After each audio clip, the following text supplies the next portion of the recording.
Hello and welcome to episode 2 of Dial H for Heroclix. I'm your host, Hunter Smith. With me this week are the usual suspects, Austin Smith and Andrew Alderson. How's it going, guys? We were supposed to have a special guest today, but we're not going to have one. So we will try to get him on next week. How disappointing! Which is Ricky White, which is a friend of ours. We just got back from Fear Itself Month 2 at the Dugout, which is my venue in Indianapolis. We played 400 points sealed, 2 Fear Itself boosters each. I let people use the Book of Skull and a maximum of 2 hammers on their team. And if they had Skady's hammer, they could use that instead of the one of the other 2. So they had a choice out of 3, but they could only play a maximum of 2. The main reason I did that is because this was our first time using the Book of Skull. I'd say about half of our people hadn't used it yet, and I wanted us to get used to how it works with just a couple hammers before it gets batshit insane, which is whenever you have 5 or 6, 7 or 8 of those puppies on there, you have a lot of things to keep up with. So I wanted people to get used to using it with 1 or 2 hammers before things got crazy. We had a good turnout this week. What do we have? 10 people plus me. I set out so we wouldn't have a bye. Yeah. We had a couple players come that haven't been there before.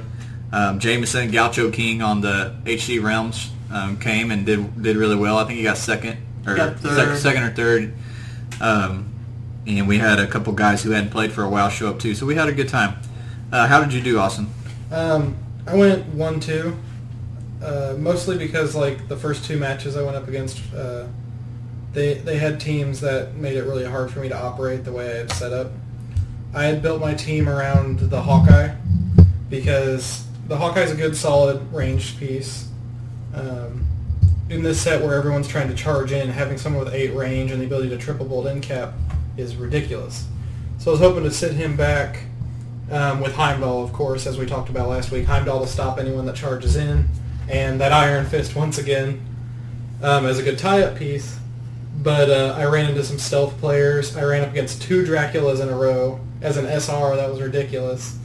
And that Dracula is just, it's a monster. Don't know what you're talking about. But my last match, I actually had an opportunity to deal out some serious damage with that Hawkeye. If your opponent isn't prepared for it, that triple bolt end cap is just brutal turn after turn. And if you're Austin and you can always roll 6... then yeah, that Hawkeye's D6 roll after the end cap is pretty damn useful as well. How'd you do, Drew? Went 2-1. First game I played Austin. Described as before. It was it wasn't a beatdown, but it was a pretty good game. Running Heimdall away with phasing and giving him a hammer gave me a nice run for your money there. He hit me for 4, and I was pretty sure it was about to get bad, but it did not. Second match, Sin did some work today. Yeah, with Mox Hammer, Sin becomes pretty good. Sin's pretty decent with Mox Hammer, and then you give her the +1 from the damage, and she's got a 14 attack all of a sudden, and dealing 3, good solid 3. What'd you guys think of the Book of Skull? Do you like it? Or? I love it. I mean, that's how I imagine a resource. It's something that it works for a team, but I like it because you can run it. You don't just slap it on one figure, go to +2 and tear it up. Or like with the Gauntlet, you just sit in the back and run in circles. Right. With the book, you have to actually get out there, you have to do the work, you have to do the damage to build it up. The hammers are really cheap for what they do, though, on their own. But the fact it takes time to set up and all that stuff does make it a lot better. Yeah, the truth is you got to take a power action to even get the hammer onto your character. Still, right. Yeah, so if you don't get a hammer onto your character, it's just like a nice showpiece. Look at my Book of the Skull.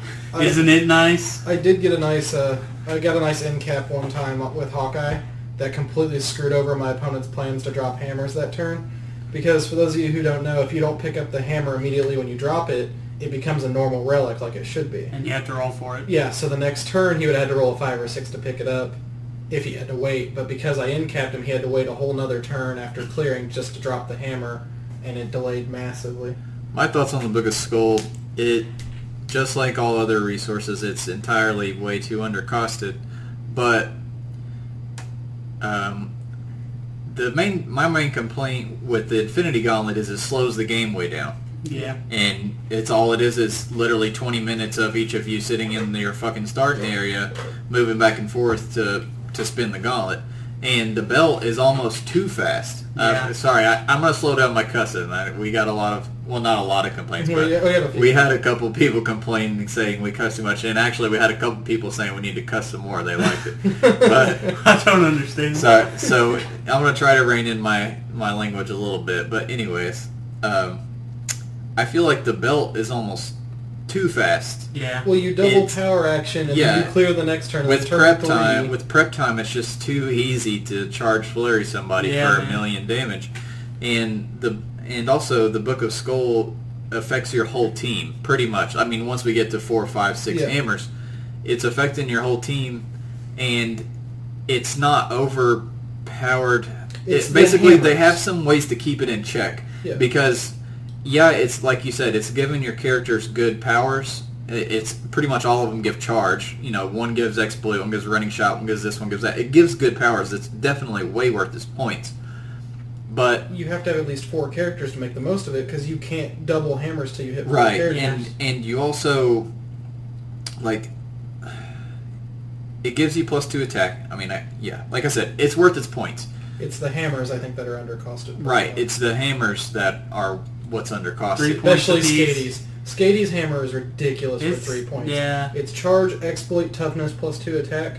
That's uncalled for. On some characters that already have, like, that Iron Fist, super senses and combat reflexes, you give him toughness, you give him permanent charge, you give him permanent exploit on top of that, and it's ridiculous. Doesn't he have CCE too? Yeah, but you can't use that with So what I was losing my train of thought a minute ago.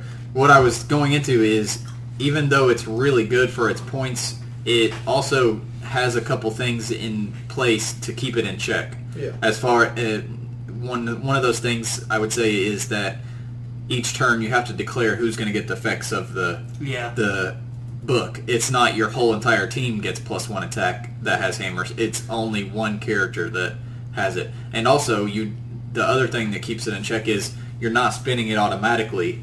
You have to every work turn. For it. You have to actually. Not only do you have to hit, you have to deal damage. And actually, I like the way they set it up because the fact that you gain on doing damage and killing leads to some situations like my last game where I was specifically hunting down his weaker figures. He had some Fool Society priests.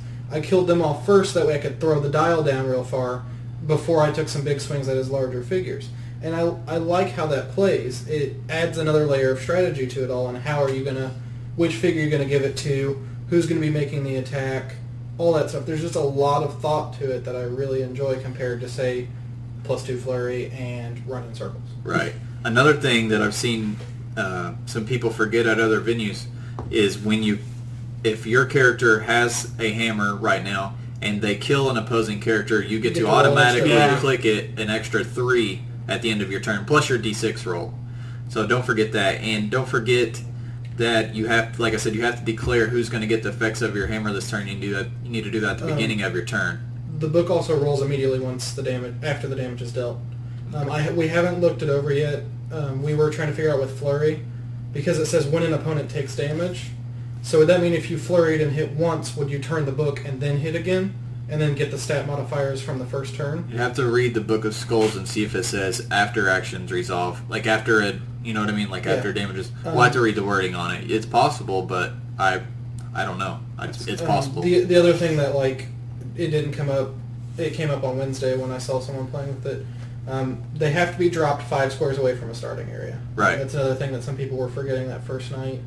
And it's exactly 5 out due to the wording on it. So it's technically within 4 you can't drop a hammer, but 5 onward. Right. That was tripping me up too, because typically when they say something like that, they say within. Yeah, you can't. So when it said 5, I just assumed it meant within, but you actually can from 5 away.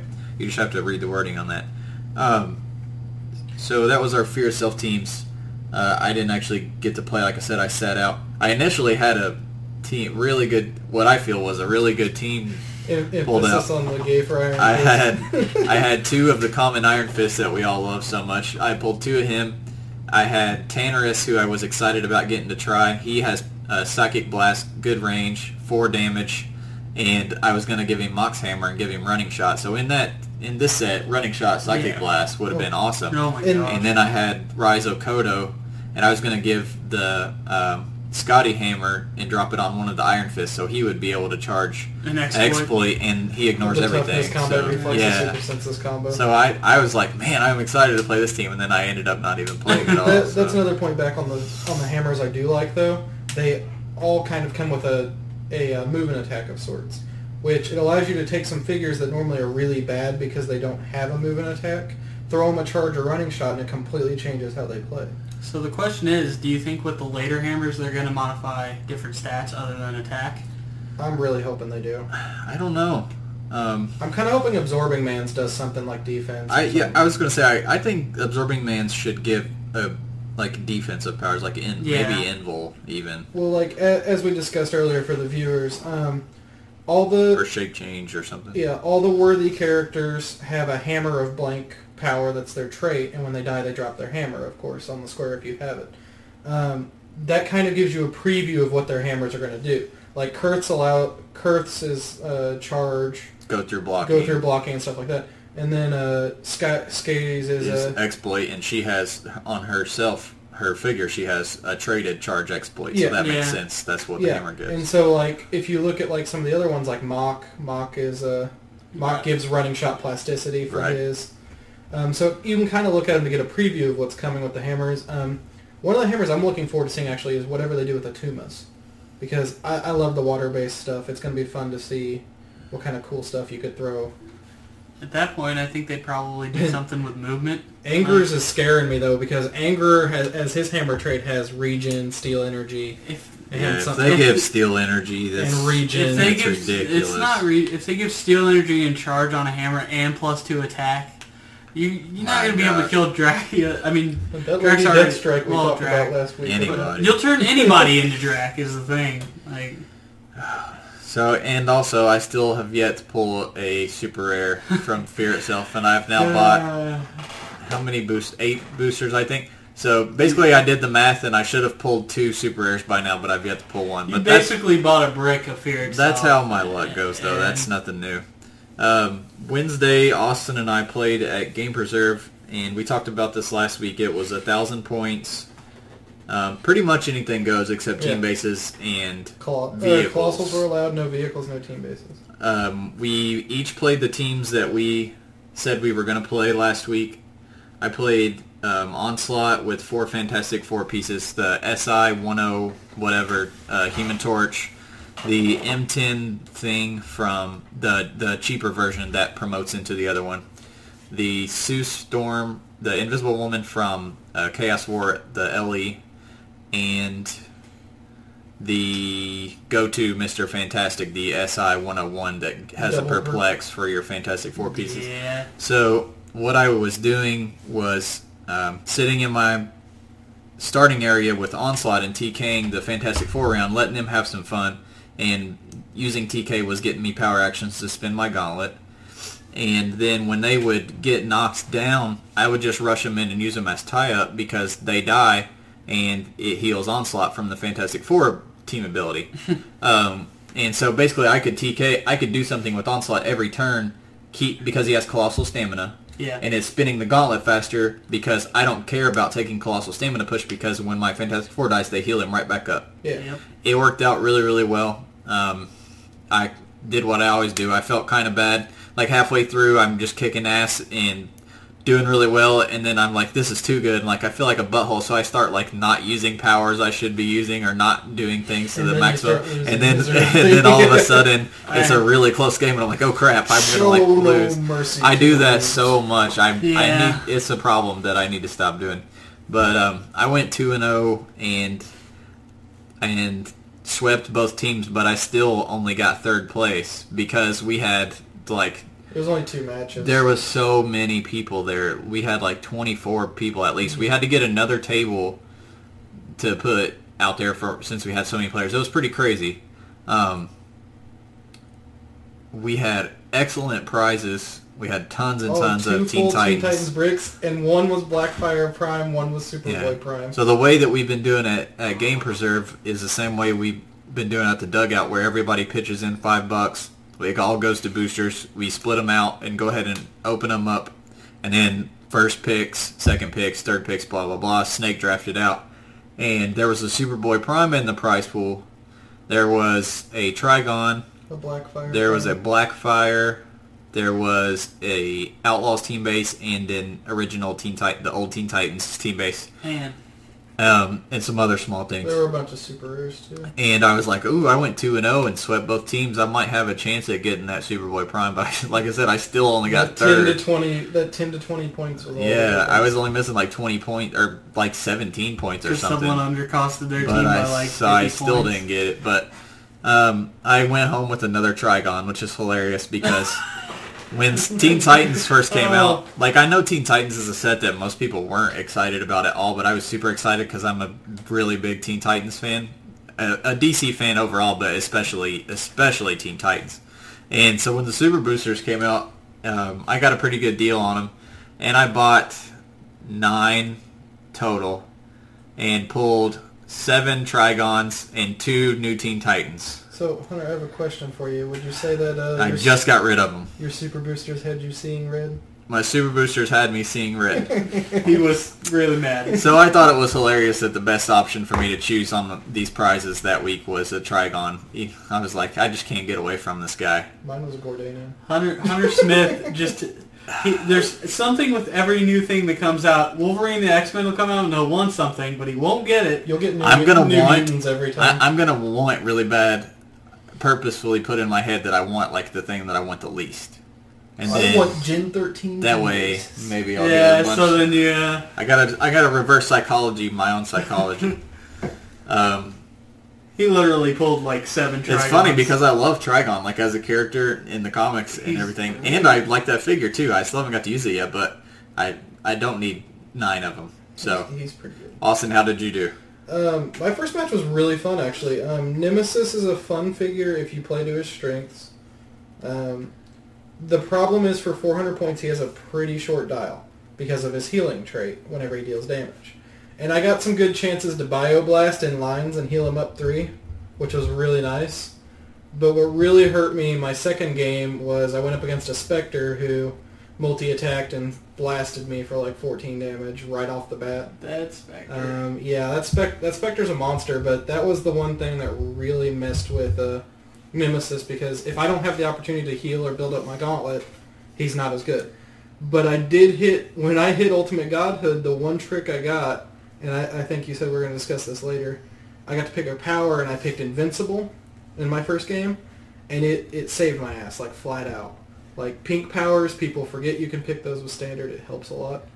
But it hit some fun parts because I started picking defensive powers, and he was such a high defense that my opponent was playing Pacific Rim robots and had a lot of trouble hitting me even with hammers on him from the Book of Skulls. Oh my god. Yeah, he had like 15 attack values and stuff like that towards the beginning, but as I got them whittled down to where they were like 12s and 13s, they're trying to hit like a 21, and I'm just healing up every time I hit somebody.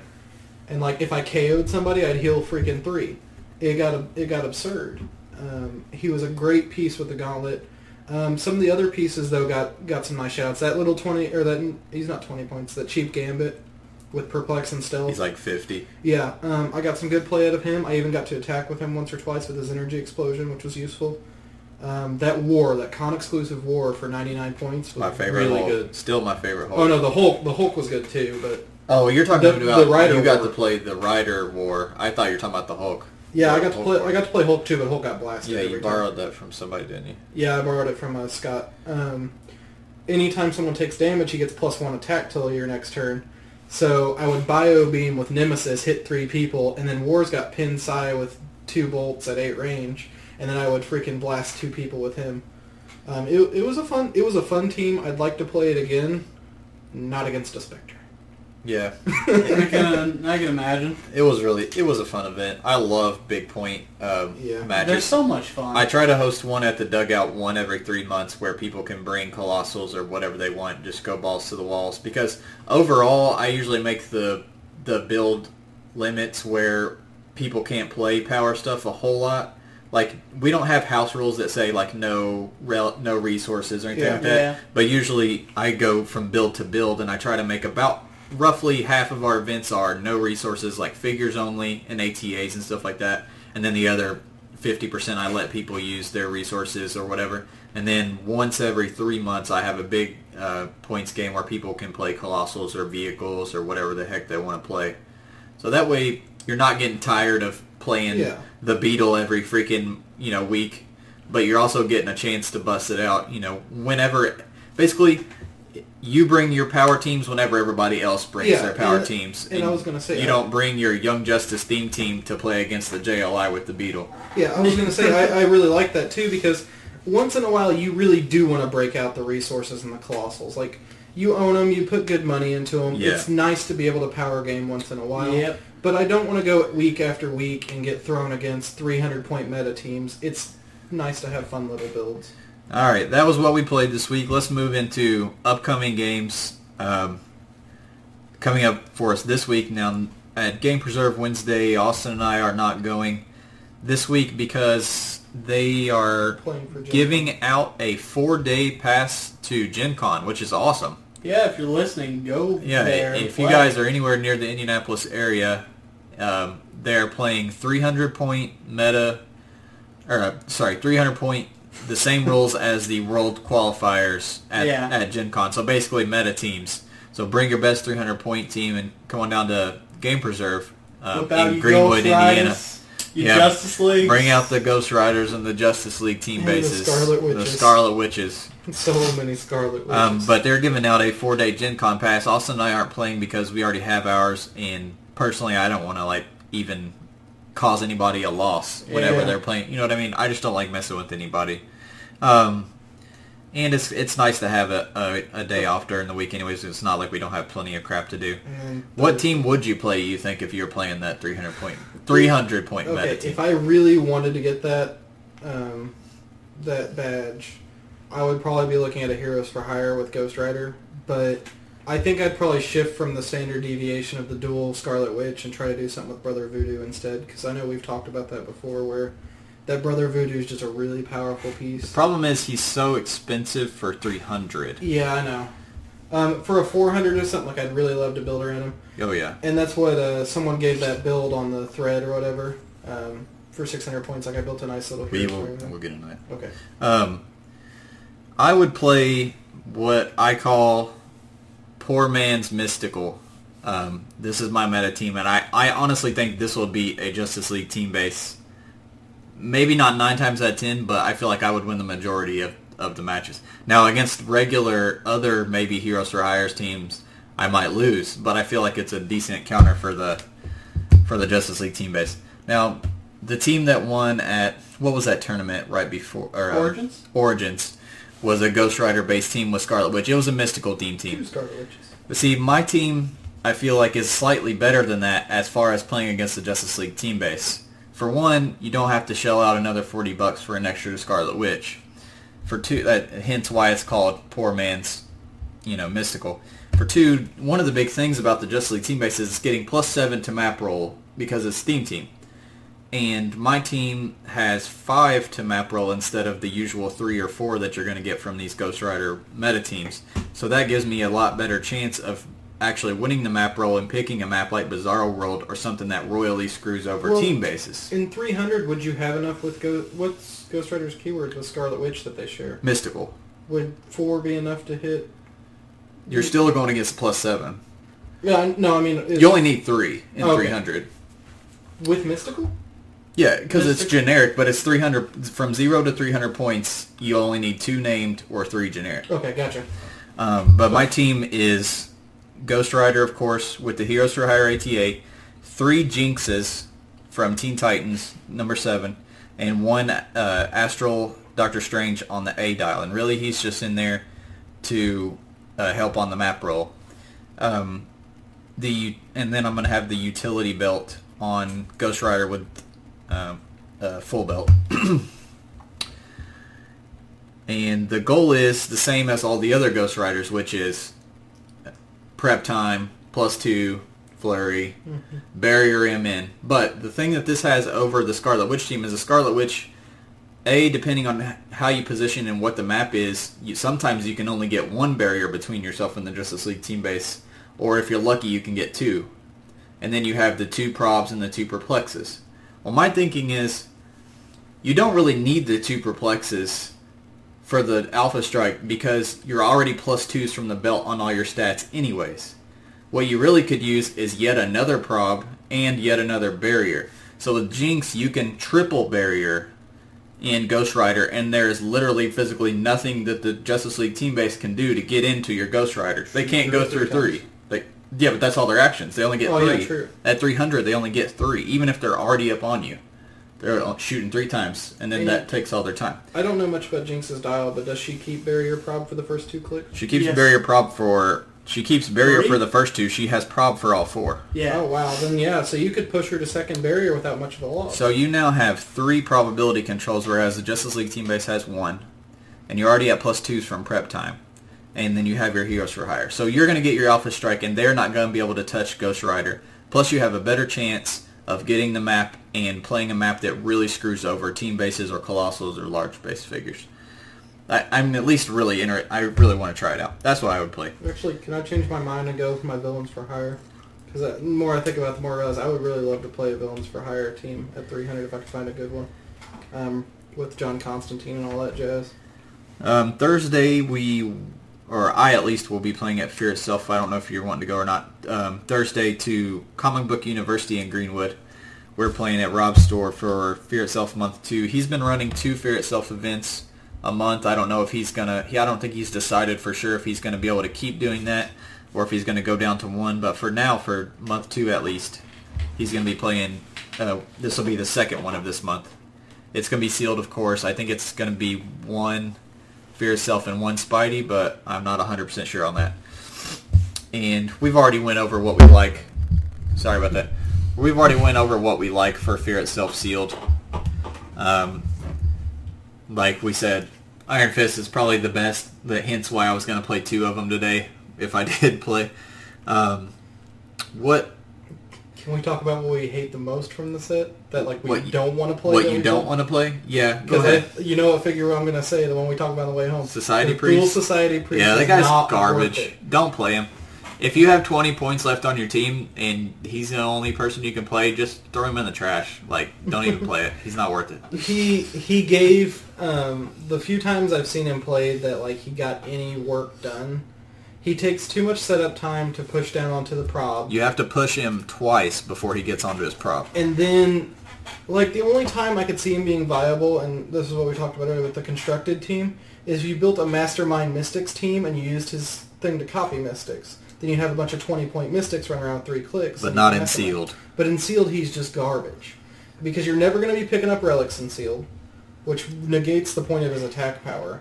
And you will if you leave your hammer, if you drop a hammer, like Drew actually did. Oh, yeah, true. That would be, but... Drew did that one time because he dropped a hammer but couldn't pick it up that turn, so then Athul would have helped you +1. But you had Sin on your team, which helped you as well. You usually don't want to run into that. Right. But the other thing is, at least in double FI, there aren't a lot of team abilities.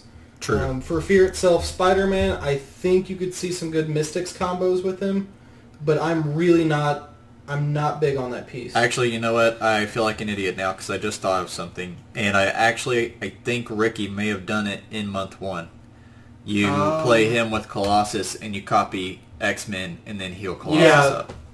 That's what Ricky was doing. He's just awful, though. He's still, wild card. 21 points, that wild card is the only thing. I don't know what you're talking about, Hunter. I got him up to a 9 attack with old cursed hammer, so... You had to give him a hammer to get him to 9 attack. But he charged through a car. That's all that matters. Anyways, Fear Itself sealed is Thursday. And then Saturday at the Dugout, we're doing Magnificent 7. If you don't know what that is, you can look at the Gen Con side events. And the build rules for that is 7 figures... only, 1,000 points, modern age, must share a named keyword, and you cannot pay for anything that costs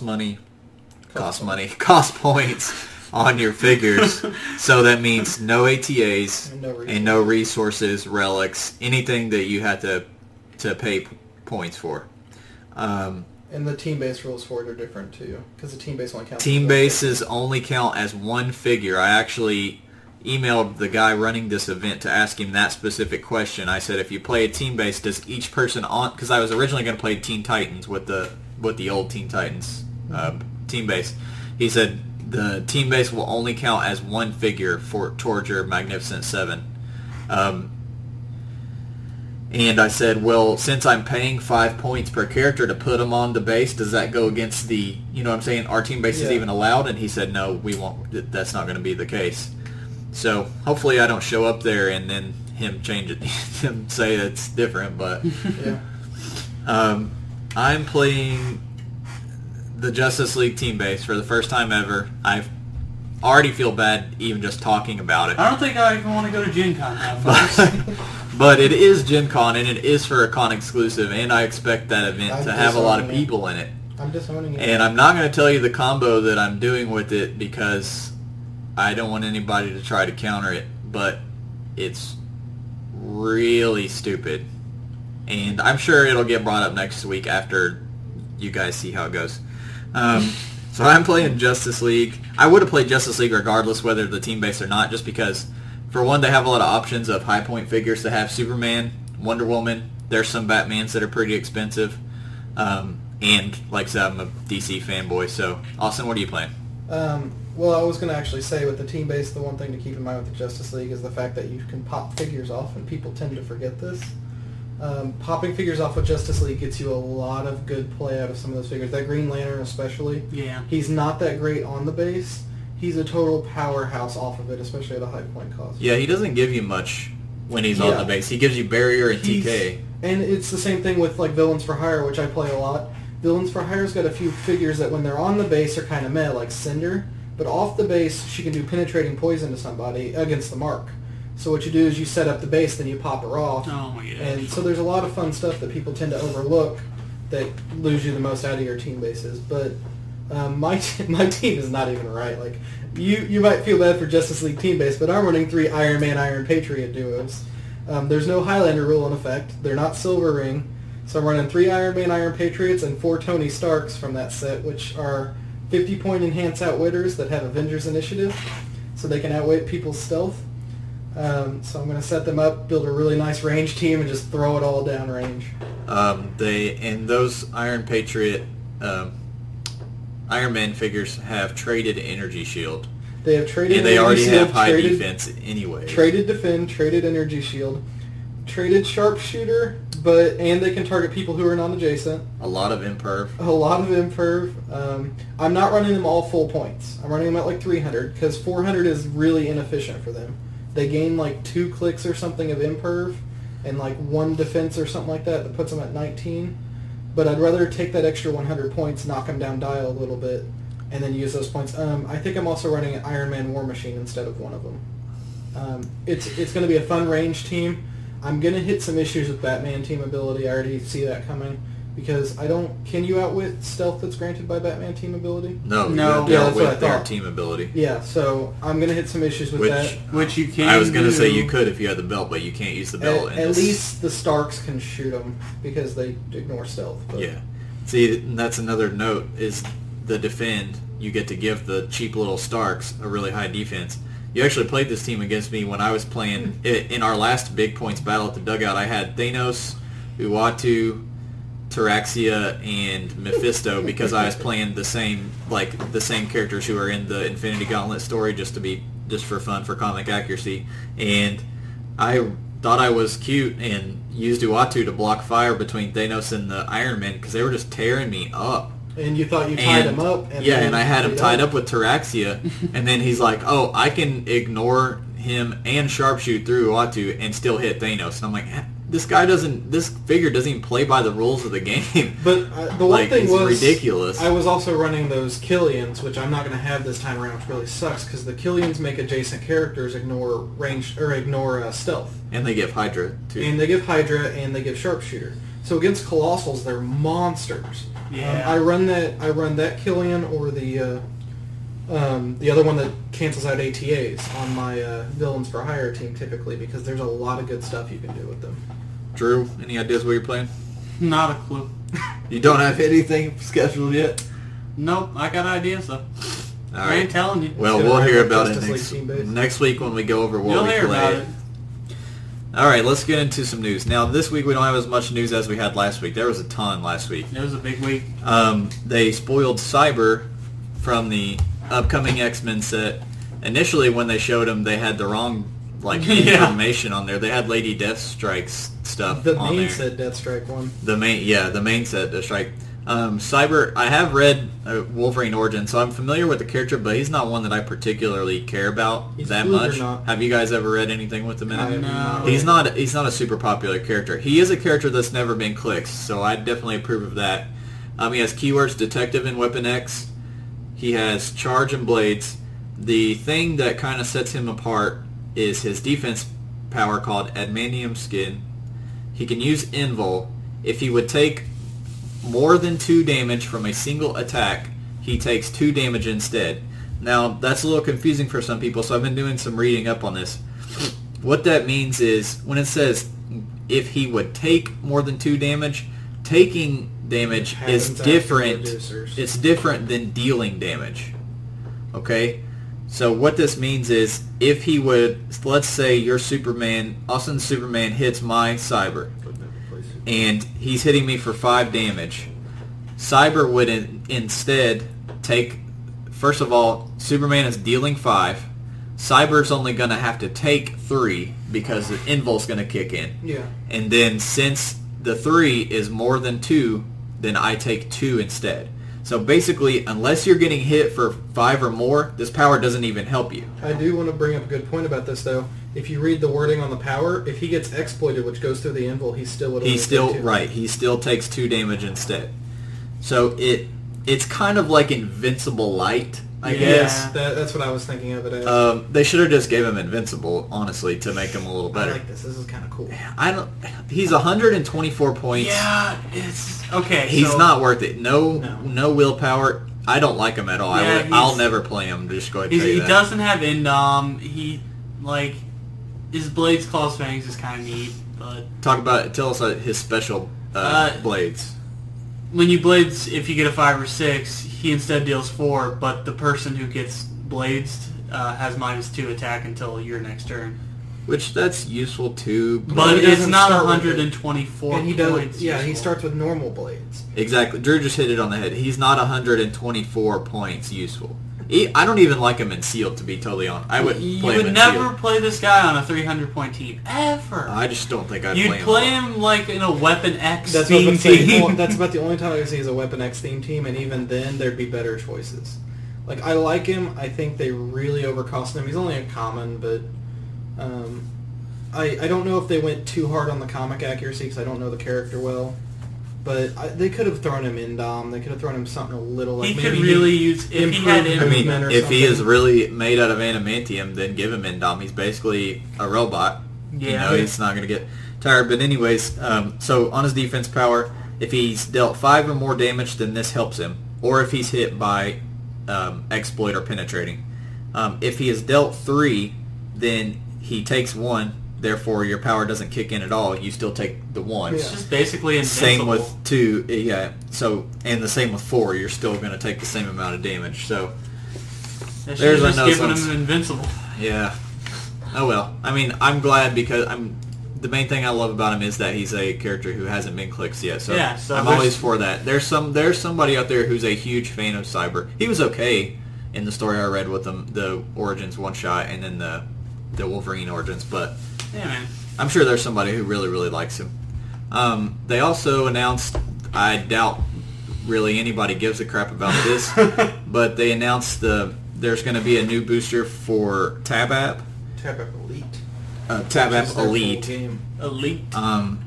It's a Man of Steel pack. There's a Zod and a Superman. They did not actually show any dials. The sculpts look pretty good for the Tab Apps, don't you guys think? I actually Yeah. really like the Zod sculpt. A lot of people really hate on the Tab App I sculpts, do. the old sculpts. I don't know, honestly think they're that bad at They're all. not. I don't mind them at That all. Iron Man looks like a special kid going out for Halloween. I mean, it's okay though. Like, we have how many Iron Man sculpts, you know? Like, I don't mind these weird looking ones. Yeah, It's man. not that big a deal. It's fun. So, have you guys ever played any of the Tab Apps? No, I've but played I played against against them, Ricky. and I've been torn up by them. Okay, Yeah. I've played first of all, the Trinity are all freaking awesome. I've used them not a lot, but that Wonder Woman at 75 points may be my favorite Wonder Woman. She's way too efficient for 75 points. The Batman has the trait where when he's next to elevated, he blocks line up, like he gets the hand ATA basically. Nice. And then the Superman is really solid too. I have the X-Men tab apps, but I have yet to get a chance to play them. I've played with the Cap from the Avengers, and he is just ridiculous. That Thor is ridiculous. The Iron Man's okay. I've played against him and He's not had any trouble with that him. hot, really. Like when I was looking at his dial, when I was looking through like Iron Man figures I wanted to run, he's good for his points. He's just nothing like astounding. The Thor basically gets to hypersonic and psychic blast with his power, like the way it's That worded. Thor's. He's really cool. The tab apps, like I like the figures. I feel like they're a little pushed, of course, to try to sell some more, but Well, that goes without saying. Yeah, honestly. The next thing they announced was the Dynamic Duo, Oh, which buddy. Drew likes a whole lot. Now, we're both huge Batman fans. I hate classic Batman. Now, Dude. classic Batman, as far as the TV show, I love that figure. I've only seen Pete's It's like terrible. It's absolutely horrible. I love that they're making a series out of it just because I get more Batman Yeah, figures. Like like, 2 sets already. yeah, but This I is can't have enough different, Batman. honestly. You want to talk about the fig, Drew? Because you were excited when you first saw it. It's a neat figure. Like, okay, so they get this trait where if they make a close combat attack and get doubles from a 3, 4, 5, or 6, they're all criticals. So basically, what else do they get?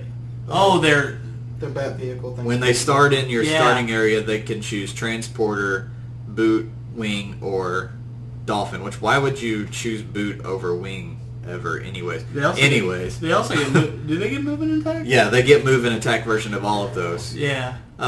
That's at the beginning of your turn if they're in your starting area. I like the power. I was going to say, I think it's interesting. I like starting area triggered stuff. They a lot. keep it until they take damage, so at least that helps. Oh, they do. too, Oh, yeah, yeah. that's right. So yeah, It's that's not just for the turn that they move out. I feel like that would be kind of fun to play with in regards to like you play them on 100, you build a team around them, and then you use them to set everybody up in like a high place on like a certain map Yeah. or something.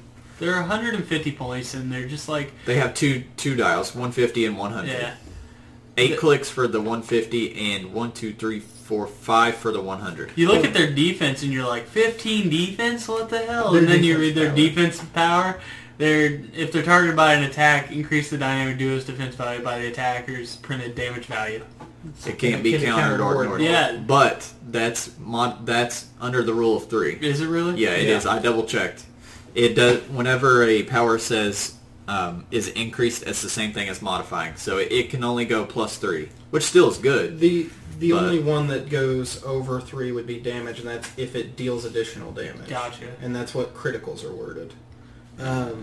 Their defense power, though, it's really good. On their second click, They also have super senses. We should note on Yeah. that defense power. But the can't be ignored, that means Pulse Wave won't go through this, won't it? Correct. And so the target's printed damage, at least you have a Can't high be defense against outwitted. Pulse Wave. Basically, it means can't be outwitted and it can't be pulse waved. Also, their attack ability is so damn flavorful and just like That describes the whole horrible Batman series just perfectly. They can use energy shield deflection, which by the way is a defense power on his attack ability. Right, and note that they do not have the Batman ally symbol, so they don't have don't. stealth. So this gives them energy shield at least. When they but- miss with an attack, after all actions resolve, roll a d6 for each other adjacent opposing character in any order you choose. If on the first result of 5 or 6, they may use the duo attack ability as a free action, but can only target that character. So they get a second duo attack against a second character if they hit a 5/6 on them, but only one of them, because the first one they hit, it stops. Sculpt, I'm giving them a 10 out of 10. Oh, dude, it's a beautiful. I love the sculpt so much. It's them climbing up. Oh, I should know, if you guys want to see what we're seeing when we talk about these spoilers, you can go to heroclix.com, or sometimes we'll be talking about things that are on hcrealms.com. The spoilers we're going over today are pretty much all on heroclix.com on the front page still.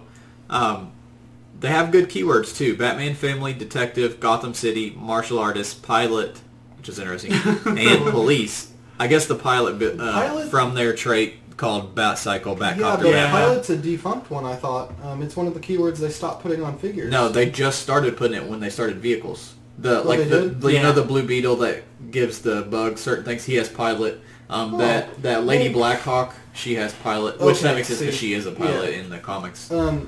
Speaking of Lady, at least it reminded me. Are we going to go over the Lady Deathstrike that was spoiled on Twitter? Because we went over the X-Men stuff. They spoiled the main set Lady Deathstrike too. Okay, we'll go over that at the end. Okay. Real quick about Dynamic Duo. At first, I liked them, and then the more I started looking at them, I probably won't ever play them. I think they're bad because for one, they have Quake a lot. Yeah. But now look at their range. 0 range. No. Okay, now why do you have a Batman with 0 range? That's a good question. Because, and here's the funny thing. The Quake is called, we've got to have room to throw our batarangs when the crooks come in for the loot. They can't throw any goddamn batarangs because they don't have any range. No batarangs. And they have no willpower. They do not have willpower. They do have 4 clicks of charge and outwit, but I don't know. I don't think they're worth their points. They're not god awful, but they're not good. Their 100 point dial is only 5 clicks too, which is kind of short for a 100 point I will dial. definitely get them because the sculpt, even just for that. It's a fun piece, dude. I'm going to get every piece out of that set. This is a piece you play casually, you know? Right. Okay. Next piece of news was one that, like we said, we don't keep up with Star Trek a whole lot, but they spoiled a few pieces from this, and we'll kind of just go over the basics of each piece. We're not going to get into detail. The first piece is a Scout 255, which looks like a big cube. It's a Borg cube. Oh my gosh. See, I don't know jack crap about Star Trek. It's a Borg piece, which is one of the, I guess you would say, factions of Star Trek, especially this set. Yeah.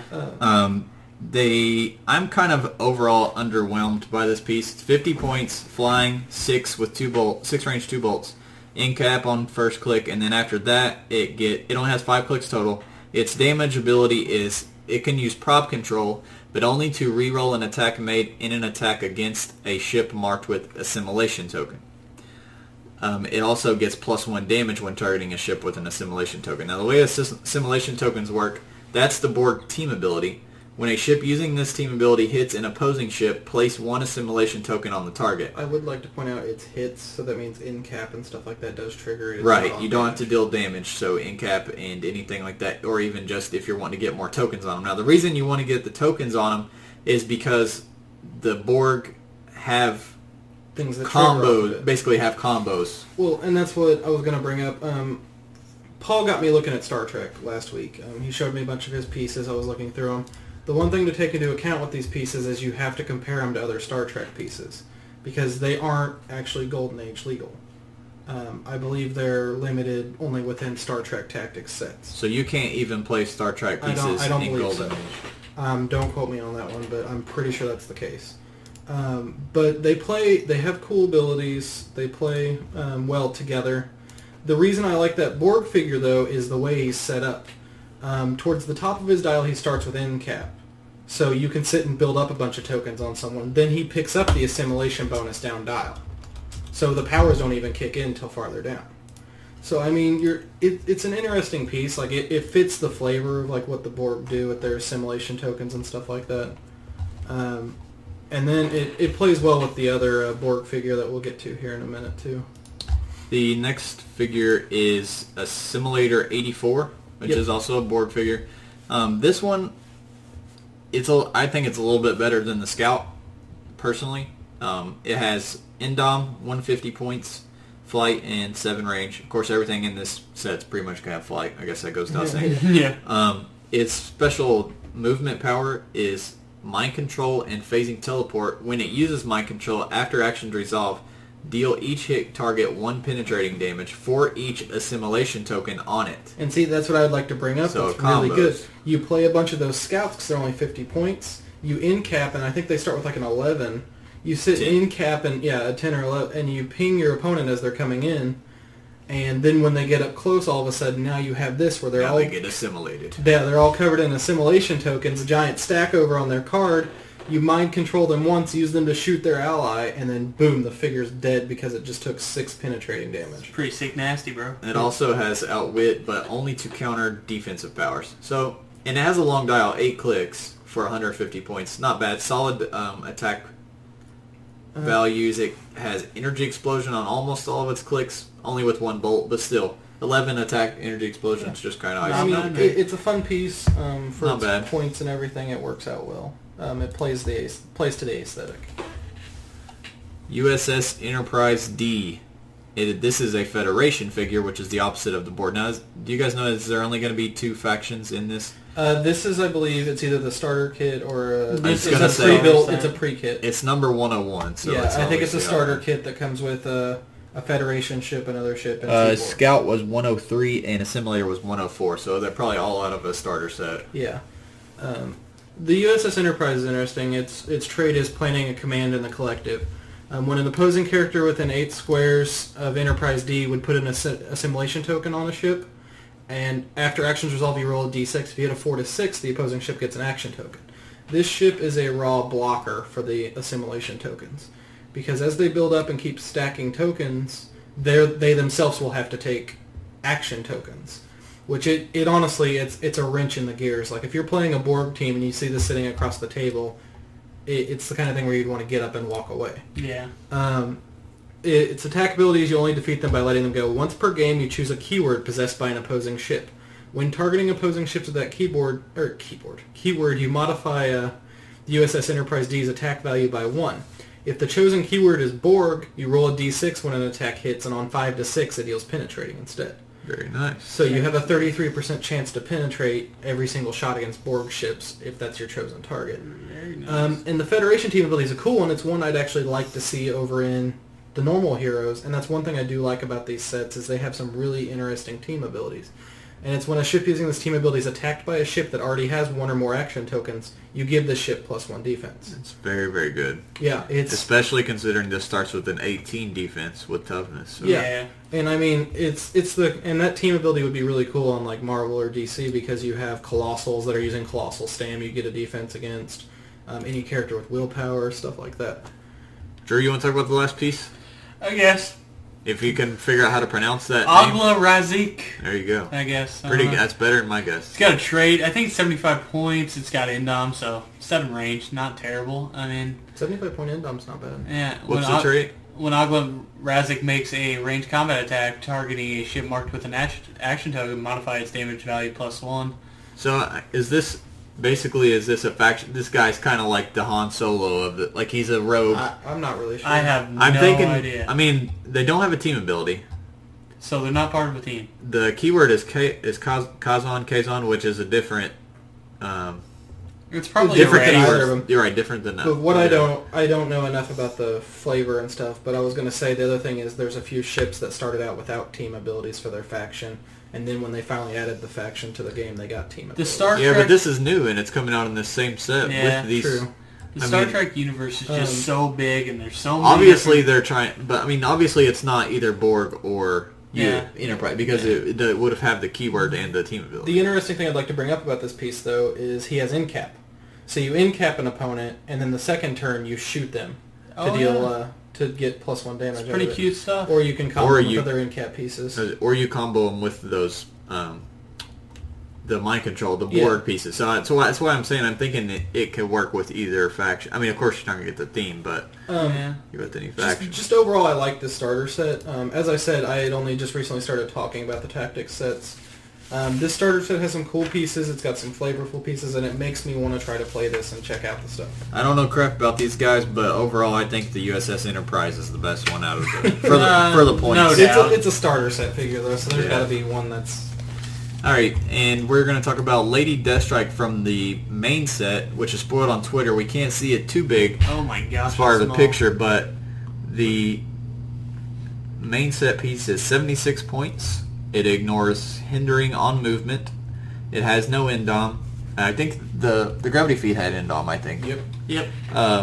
Its attack ability is Lady Deathstrike can use blades. Give Lady Deathstrike a close combat action and target every adjacent opposing character.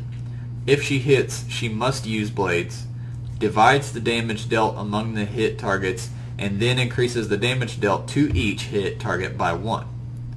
So if you crit, that's 2 more damage to everyone around. Well, to keep it simple, let's say you attack 3 figures. Let's say you get a good chance, you charge in, you hit 3, and you roll let's say 6. 4. You deal 1. You dish 1 to this guy with toughness, 1 to this guy with energy shield, and 2 to this guy with toughness or with invul. Then you get to increase it 1 on each. So the invul guy's still gonna have to take 1 damage. The toughness guy's gonna take 2 damage, and the other guy's gonna take 2 damage. That's pretty damn good. Yeah. I mean, of course, like we said, it's gonna get better with however many people you can hit, but it's pretty dang good. And then, like Austin said, if you roll a crit with a 6, that's an additional. It's getting ridiculous. You're getting pretty ridiculous. Her keywords are kind of weird too. What are... I think she's Brotherhood, mutants. martial artists, reavers, and robot. I love Brotherhood pieces. I don't know much about reavers, but that's not a keyword I've seen commonly. I have seen. First of all, I think they have an ATA.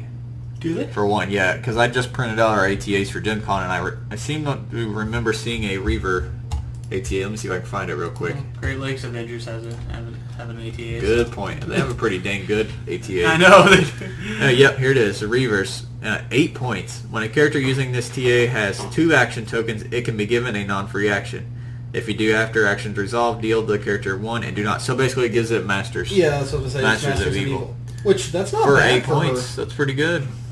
It also depends on how her dial doesn't look like it shifts too much. She gets sidestep after she loses her charge. She picks up invul instead of toughness.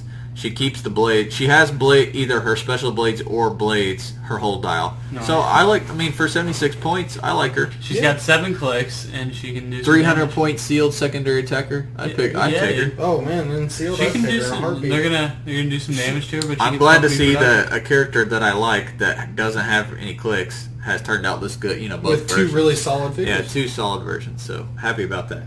All right, that's enough freaking news. Actually, let's go into some other, let's say, semi-news things real quick. We got some info on Invincible Iron Man. Or maybe not just info, maybe just pictures. It's a solicit. This is the set. Those of you who know me, I'm a huge Iron Man fan. It's his baby. This is the set I've been waiting for almost a year, ever since they announced it. I was really worried they were going to do another Super Booster set. And they announced with a solicit at San Diego Comic-Con that the set is actually going to have relics in each, or not in each booster, but in the boosters. And the relics are going to be the 10 rings of the Mandarin.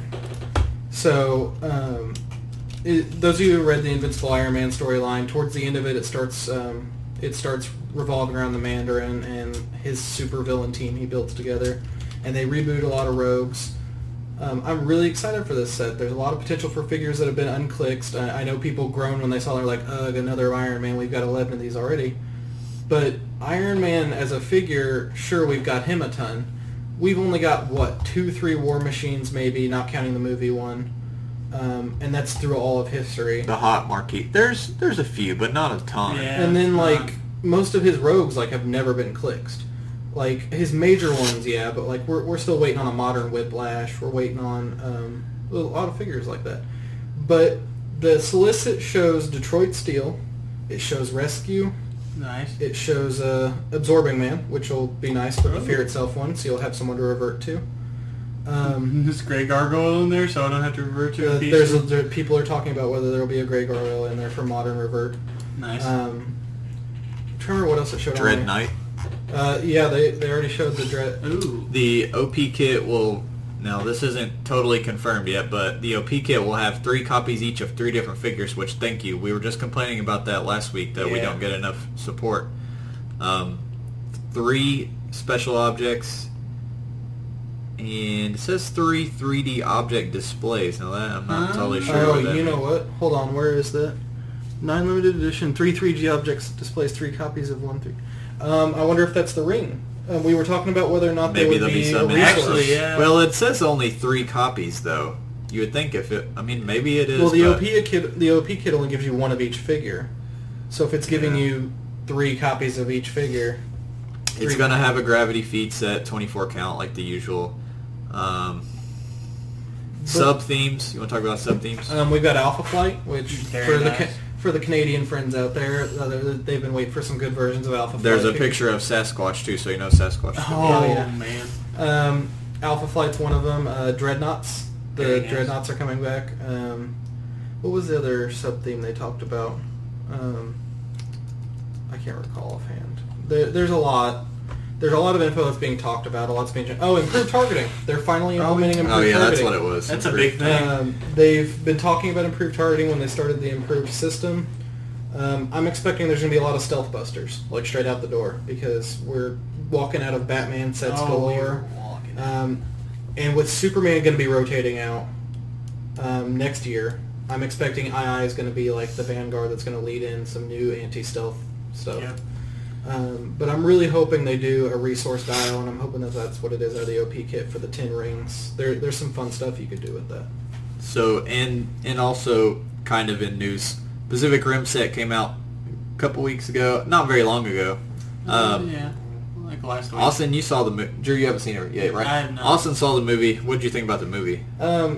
When you go to see the movie, don't go expecting like some huge like deep plot and incredible characters. You go to watch monsters get punched by robots. It's modern day Godzilla. That's all it you're, is. You're gonna love it if you like just that. If you go to watch robots beat the crap out of giant monsters, and the figures I'd like to say are spot on to like everything in the movie. They did a great job with them. I honestly wasn't interested in the movie nor the figures.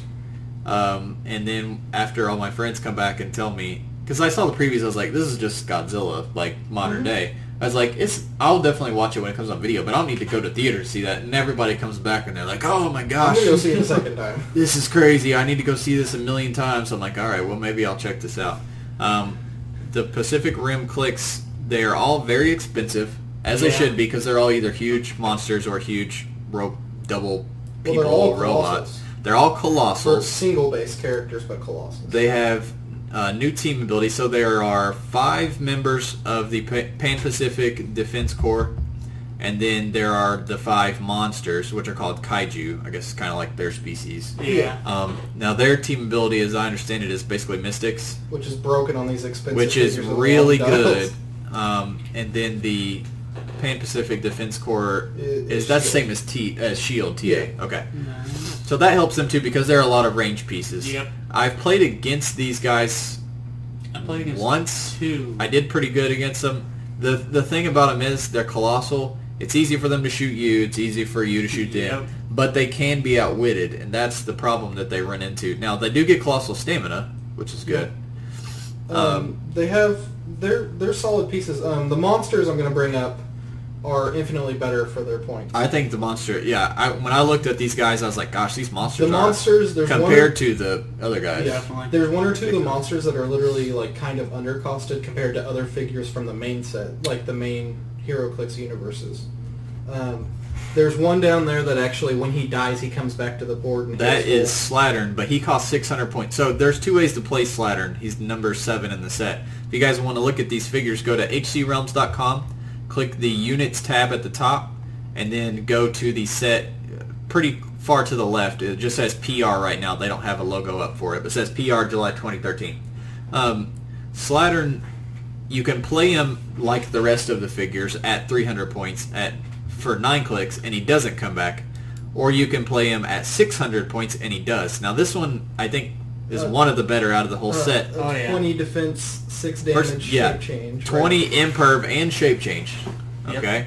Now, here's the reason I like this guy. He has traded poison and traded giant reach, and when he occupies water, he gets +1 attack and value. 7 damage while in water. Once per game, when Slattern would be KO'd, instead, heal it to its starting line, roll a d6 that can't be re-rolled and subtract 1. Deal the result as unavoidable damage. So at worst, you go to click 6, which he's still solid. which he has steel energy. He has steel energy every other click. Yeah, that's the thing about these guys, and there's another one too. I'll talk about him in a minute. His attack power is kind of ridiculous. He has steel energy and mystics, Which is always a fun combo. with giant reach, so it's easier to melee people too. He's pretty sick. Well, his attack power is ridiculous too. You can give him a close combat action targeting all adjacent characters. Each hit character is dealt his printed damage value and knocked back. It's ridiculous. So he has that on his top click with a 13 attack. so you can knock everyone back 6 squares. This guy's pretty cute. But here's the thing to bring up. All these monsters have monster keyword. So Mole Man is best friends with all these suckers. I love my Mole Man. My lord.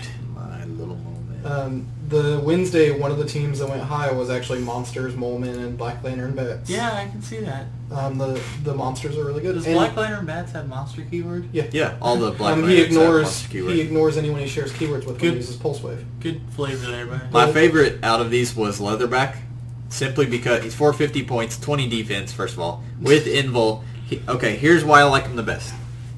He's Mystics, for one. Yeah. For two, now remember this, traded poison, and he ignores damage from ranged combat. So you make them come into your poison. Okay?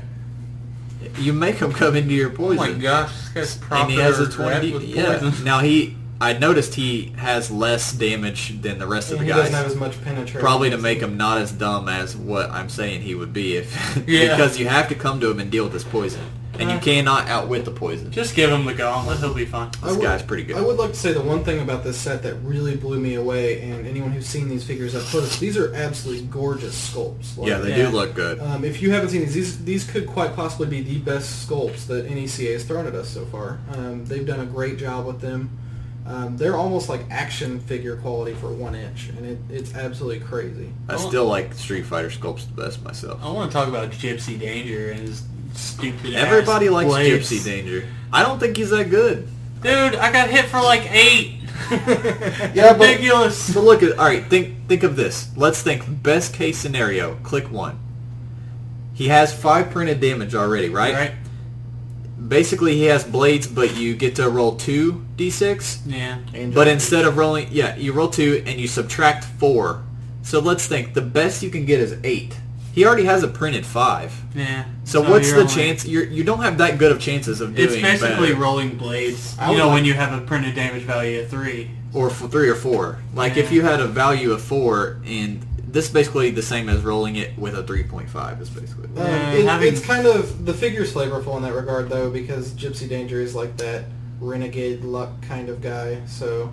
Yeah.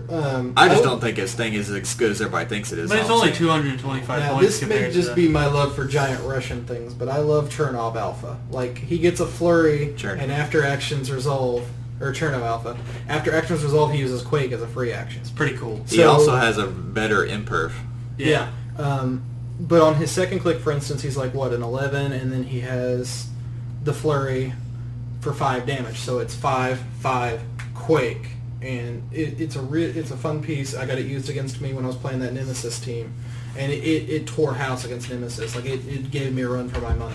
So if anybody saw the movie and liked it and wants to know if the clicks are worth getting, yes, even if just for the sculpts and having fun with them. They're pretty solid by themselves. I mean, most Colossals are better for the points because a lot of Colossals can't be outwitted, and these guys can.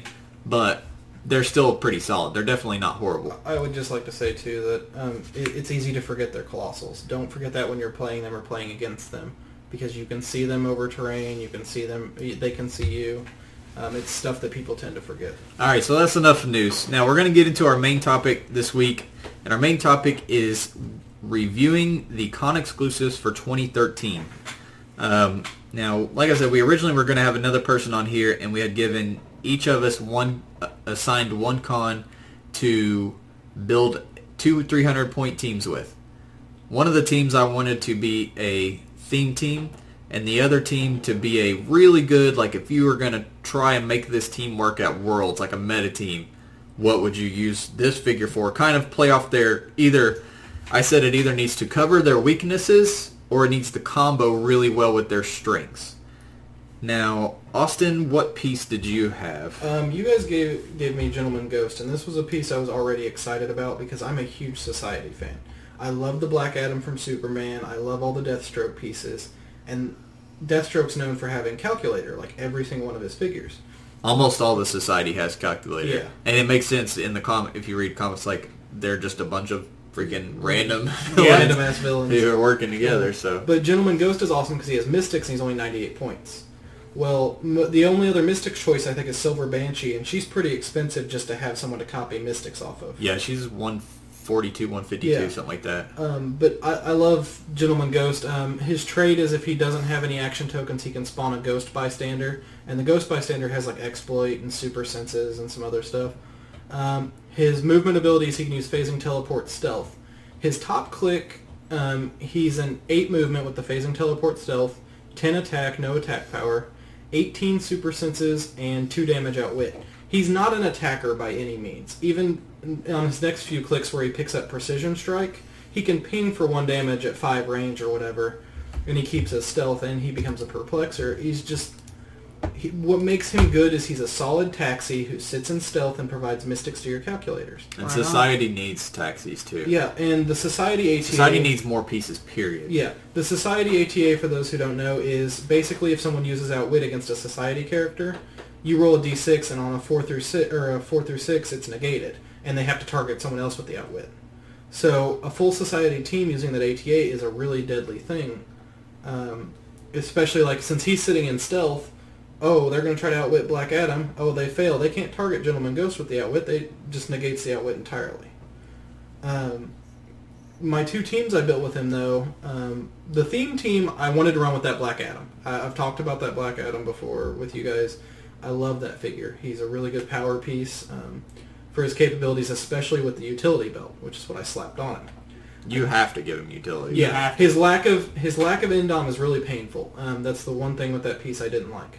So what I built around was Black Adam with the utility belt, give him 2 grapple guns, 2 radar monitors, and 2 gas grenades, and then the cowl to give him stealth. And I assume you mean at 100. Yeah, at 100 points. Okay. You slap 2 hired henchmen on the team because they have like every villain keyword known to man. Mm-hmm. Now the henchmen can pick a character, and the character they pick, they can wildcard their TAs. With this team setup, you could pick Gentleman Ghost if you wanted to, and have them with Mystics at all times. Or if Black Adam uses a radar monitor to jack an enemy TA you really want, you could steal that. Or you could steal Robin, or you could put a Robin costume in the belt and copy Teen Titans to heal up Black Adam.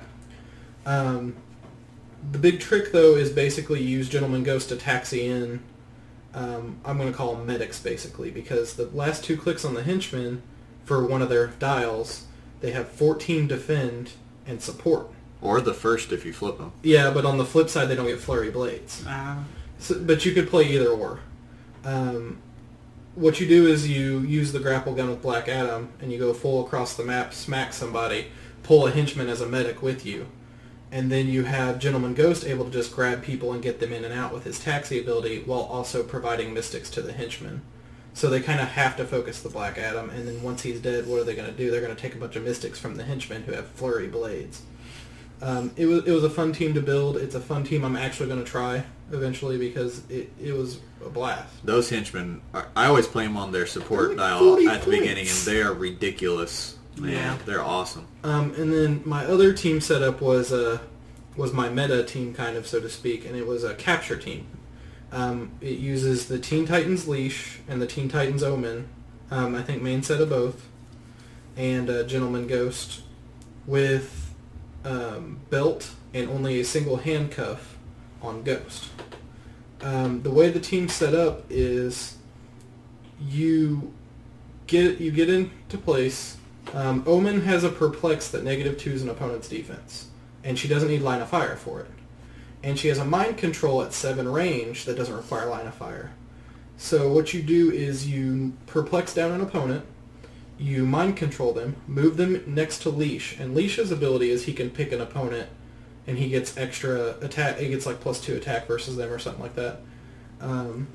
You attempt to capture with Leash. If it succeeds, you captured an opponent, and then you taxi him away with Gentleman Ghost. If it fails, Gentleman Ghost can try to handcuff them. And since they're still -2 defense for both these actions, the chances that you're going to get all the way to the handcuff then fail the handcuff are pretty slim. Yeah. So it's a nice little capture team. I've always wanted to play a good capture team. That Leash I like. I've never had a good opportunity, I thought, to build around him yet. So, and he has TK too, so you can be teleporting stuff around. Omen's got Mastermind. You can Mastermind onto the Bystander token that Ghost spawns every turn if you aren't doing anything with him. Yep. There's just a lot of fun stuff you could do with him. He was already my favorite con exclusive, but after this, I have to have one. I played the leash before, and I played him with a Kanos capture team, and it wasn't freaking pretty. He's really good. I played him with like 4 Arkham guards. Like I said, Kanos. I used Roy Raymond with right beside Kanos, so whenever I teleported the people in, they automatically went next to Roy Raymond, took the -1 defense on each of them, and then I had like 3 chances, because that leash, the one thing you forgot to mention is he can range capture. Oh, yeah. And he's the only piece that can do that, but he takes like -2 attack when he does that. But Plus since plus Roy 2 was, attack. plus from the belt, plus Roy dropping him automatic 1, I was just capturing, and I'm already sitting in my starting area. So the next turn I'd do it, and then boom, they're captured. And then I had Shuma, which we'll talk about Shuma in a minute, like out there just catching everybody's attention, flurry and everything. Yeah, I remember this team. So yeah, I felt really bad after I played that team. I was like, man, that team worked out better than I thought it was going to Common work theme with all these is that Hunter Smith's a dick. I'm just saying. The other DC con, so the 3 DC cons are Gentleman Ghost, Batmite, which is mine, and Superman and Wonder Woman.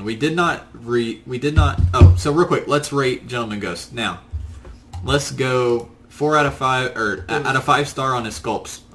What do you guys think? It's spot on. I mean, like, and it's a cool sculpt. He's like tipping his head. He's being a dapper bastard, and he's like, I'm about to completely smoke your team, and you're not even gonna know how I did it.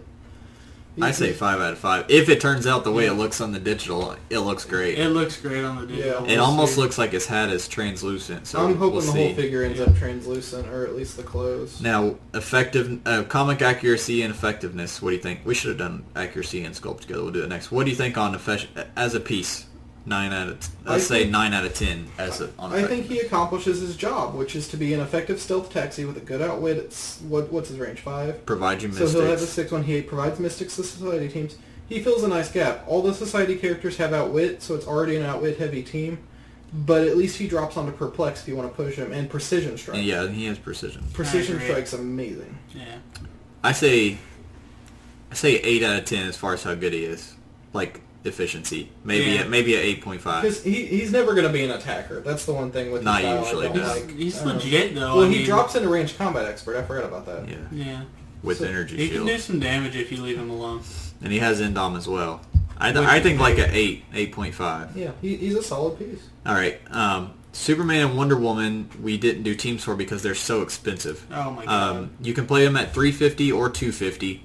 At 350, they start with Running Shot, Psychic Pin, 8 range, 2 bolts. Ridiculous. 19 impervious. They have the Justice League and the Superman ally TAs. Keywords are Amazon, Justice League, Kryptonian, and Warrior. Their trait is Strength of 2 heroes. They can use Super Strength. They may hold 2 objects at the same time if they are both standard objects. They may only use 1 object per attack. When they use the duo attack ability, instead of one of the attacks, they may use charge as a free action. So they can smack a character with an object, charge someone else, and smack them with an object, so it's 2 separate So attacks. if you start them at 350, they get the Running Shot and the Penetrating, and they have really good range. The third click, they have Invincible with Exploit. But honestly, I kind of like the 250 dial better. They're both decent. decent. The 250. They're both not bad, but I think I like the 250 better. At 250, they're more of a melee piece than they are a ranged piece. They have Quake.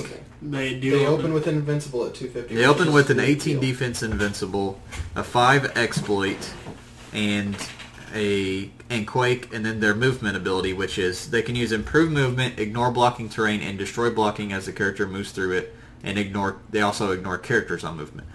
When they are targeted with Outwit, roll a d6. On a result of 6, they cannot be targeted with Outwit this turn. Now, basically what you can do with them is, let's see, 11 squares, so that means they can move 6 when they charge. They can charge 6 squares. They can declare duo attack, choose to use charge. Charge gives you the exploit, so they can, with an object, so they can charge exploit, let's say with a heavy for 7 damage penetrating, and then they could duo it. Then they could either, well, they couldn't charge again because they only get it once. So they could either shoot somebody with the second attack, or they could melee if they're close enough with another heavy object. I would like to say 7. for 250 though, they're only 7 clicks. Yeah, I don't know that they're powerful. Yeah, but they are a glass cannon if I've ever seen one at 250. I mean, at least they have Invincible, so they don't get smoked. Invincible's kind of like pretending they have an extra 2 or 3 clicks, kind of. Yeah, exactly. But at the same time, I feel like I don't know. A good counter to them, I think, would be a strong Pulse Wave character. Definitely. Where you ignore the Invincible and you just blast You them. can say that about any figure, because Pulse Wave... true. It's really good. Once they get hit for 3 or 4, they go into a new attack power called Wrapped Up and Knocked Out. I think that this kind of symbolizes Wonder Woman. The figure can use Incap when they do, and they hit. In addition to the normal effects, they may deal their printed damage value divided among the successfully hit targets. Now that I do love. It's a 3 printed damage, so it's not like a ton. So you hit But 2... there's 8 range double bolt Incap. Yeah. With 3 damage. Yeah. And then they get a new defense power, which definitely symbolizes Wonder Woman, because there's a lot of Wonder Woman figures that have this. They get energy shield, super senses, and toughness with a 16 defense, so it'd be an 18 from range. They're a fun figure, but I feel like we may see them like in larger games where people are like building like big flavorful teams and like trying to build huge beaters. But like I don't see myself playing this piece very often. It's a show-off con piece. It's a shelf piece to me. Like it's definitely a shelf piece. Sculpt is a freaking 7 out of 5 for me. It's so good, man. I don't know. I don't remember that happening in the comics exactly like that. All right, real quick. Efficiency of the dial on a 10-point scale for the 350. 4. I'm going to go with like a 6. Because they are still really powerful. Yeah, they are. And if you don't blow them out like straight out down the dial right off the bat, like honestly the sweet spot would be to hit them for 4 on the first click. Because you pass both clicks of their Invincible. I'm going to go with a 6 as well. Superman Ally, though, really helps with them having penetrating and all that on their top dial. Now at 250. 250, once again, they are short dial. I'd bump them to a 7 or 8 at 250, though, because starting Invincible does give them that extra imaginary few clicks. And they have some solid abilities at that. Drew? I'd give them, I don't know, 6. I'm going to stick with 6 as well. I think now that I look at it more, I think the dials are about even. I did Batmite. Batmite I was really happy to see. I love Batmite, although you don't get to see him that much. Yeah. You do get to see Robin, basically, I guess you'd call him Robin Mite in Teen Titans in one of the cartoons. He's hilarious. Batmite is an awesome figure. First of all, sculpt is really good. I say 4 out of 5. He's kind of sitting on a little purple cloud of smoke, and he looks exactly like Batmite, except he looks a little older than Batmite usually looks in most of the comics. His trait is basically why you play him. He's only 65 points. He has a Batman ally, and he has 10 range. He only has 4 clicks, and he has no keywords. Yep. The reason you play him is because he's a sidekick. His trait is called You're My Hero. Once per game, give Batmite a free action, choose another friendly character. That character is Batmite's idol, and that lasts for the game. His movement special ability is called Let Me Help. You give him a move action. After actions resolve, roll a d6 that can't be re-rolled. Place Batmite's idol in a square adjacent to Batmite. On a result of 1, an opponent gets to choose which square you put him in, and then deals the idol 1 unavoidable damage. On a 2 to 6, you choose the square, and the idol may make a close or ranged combat attack as a free action, but can't be given a non-free action until your next turn. That right there, honestly... So it's kind of like a weird carry with a possible fail. No, here's why it's way, way better. For one, he doesn't have to take... He has the option. He has 10 movement. He could either carry you and not have to deal with this at all and move 8, or he moves the full 10 and places you next to him with a, 1 out of 6 chance of hitting take the damage. So you're probably not going to hit that. Yeah. But... this is essentially a place. This is a place. So you can move a Colossal and give him a free range combat attack. Yeah. You can move a multi-base. You can move a Flyer. You can move things. You can move a Battle Fury. You can move anything. You can move a prep-timed Ghost Rider that you just prepped, and then move them the full thing, and then let them attack. It reminds me of the Hank Pym Ant-Man that walks with someone in reverse. You walk them. That's you walk not that Hank. knight. That's Scott. But Oh, yeah, sorry, but yeah. I know what you're talking about. Yeah, so it's kind of like that where you move him first and you can bring someone to you. That's the reason he's so good. He also has a very good attack ability, but he only gets it for his first click, and he has no end dom, so you got to be careful not to push him off of it. He can use Incapacitate, which remember, he has a 10 range. Characters that are targeted, or that Batmite targeted with this power last turn, can't target Batmite or his idol with an attack That's until your the next key. turn. So you don't even have to hit them. Matter of fact, they can hit their freaking shape change, and you still get it because you targeted them. Yep. All you have to do is target them. So all you got to do is be able to see them. And see, there's some ridiculous stuff you can do with this, because if his idol is a big power piece with leadership, you could potentially talk about 3-4 turns in a row that you're able to keep doing this to them. See, he's 65 points. My first thought was Unspoken. Him and Unspoken. Mm-hmm. It's complete lockdown Oh, God. team with those two abilities together. But Unspoken's too much. But anyways, there's lots of pieces you can play with this guy. So if you're playing a big point piece with him, let's say you're playing a almost 200 point piece, and then you're throwing the gauntlet on your big 200 point piece, plus you have Batmite on the team, then Batmite easily lets your beefer clear. Because all he has to do is to target him, and now they can't target you or Batmite. So they have to waste a turn and let you clear your big guy. Yep. It's just so good. The one thing I'd like to bring up, though, is the point cost. I mean, holy crap, that makes me want to pull my hair out. 65 points.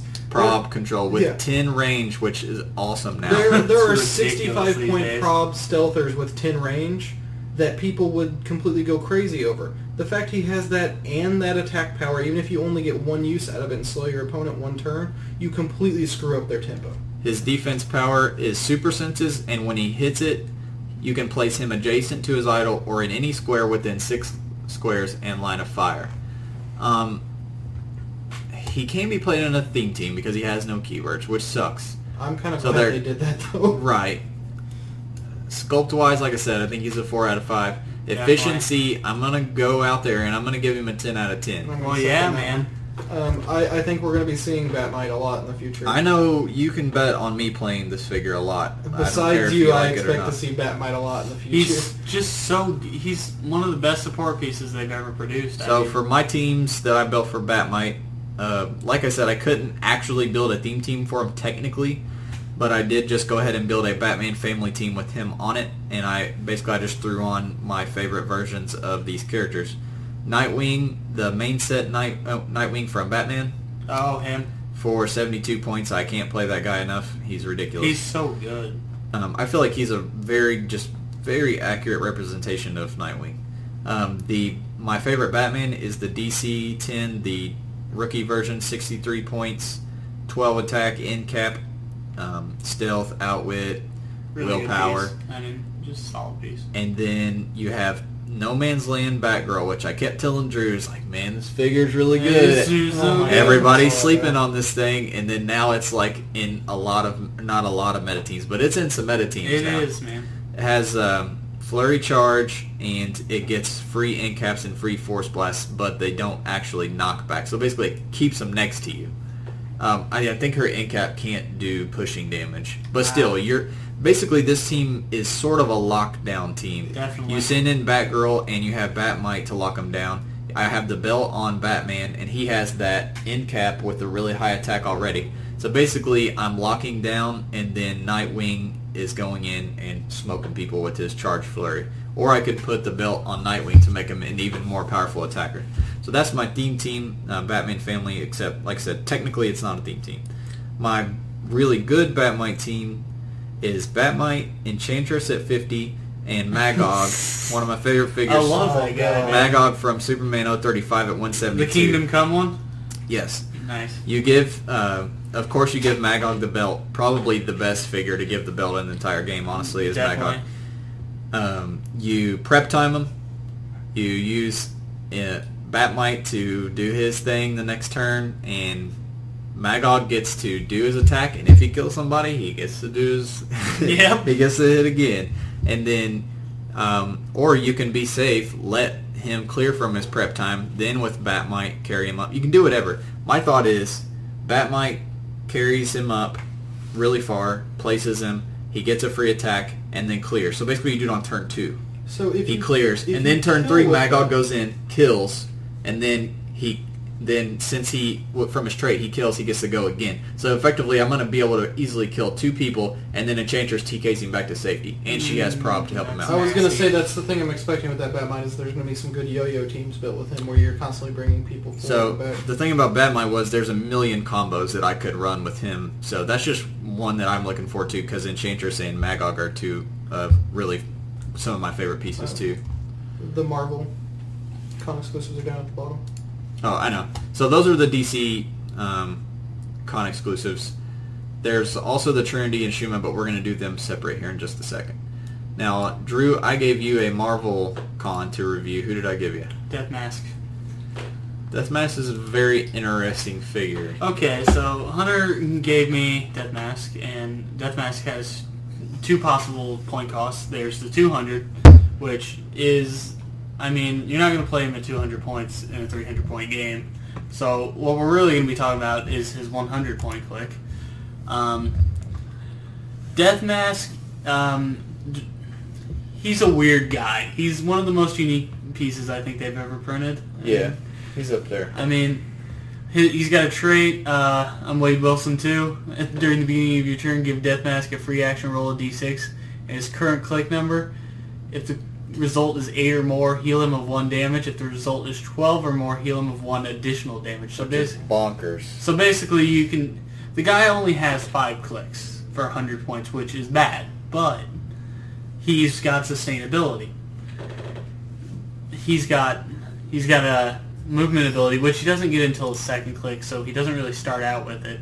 He can use Charge and Stealth. If Death Mask is adjacent to an opposing character, that character must target Death Mask with a close combat action attack.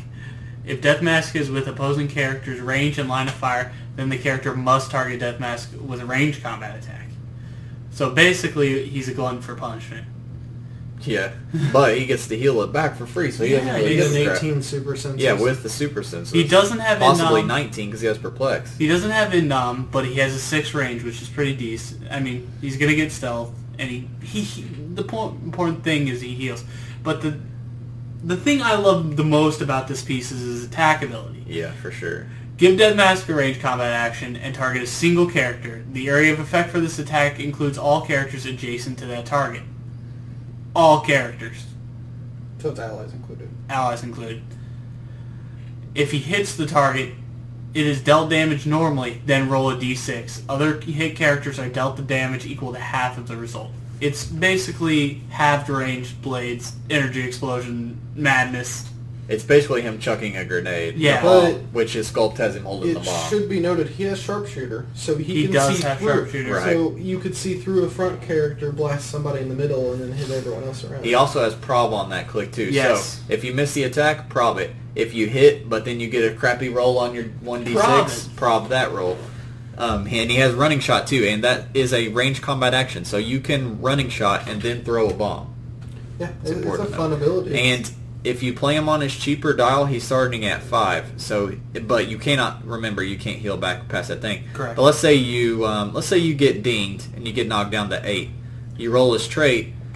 You're already at an 8. All you got to do is roll a 4 or better, and you're going to heal 2 clicks. So he's going to be hard to kill. He's a character you gotta knock out in one turn, just blast him out. He's the werewolf by night of the con. Yeah, he's ridiculous. He's another Deadpool. Like, the other Deadpools are the same way. Like, if you don't sit and focus fire them down, you're going to be dealing with them for a long He's time. also a wild card, which is important to note.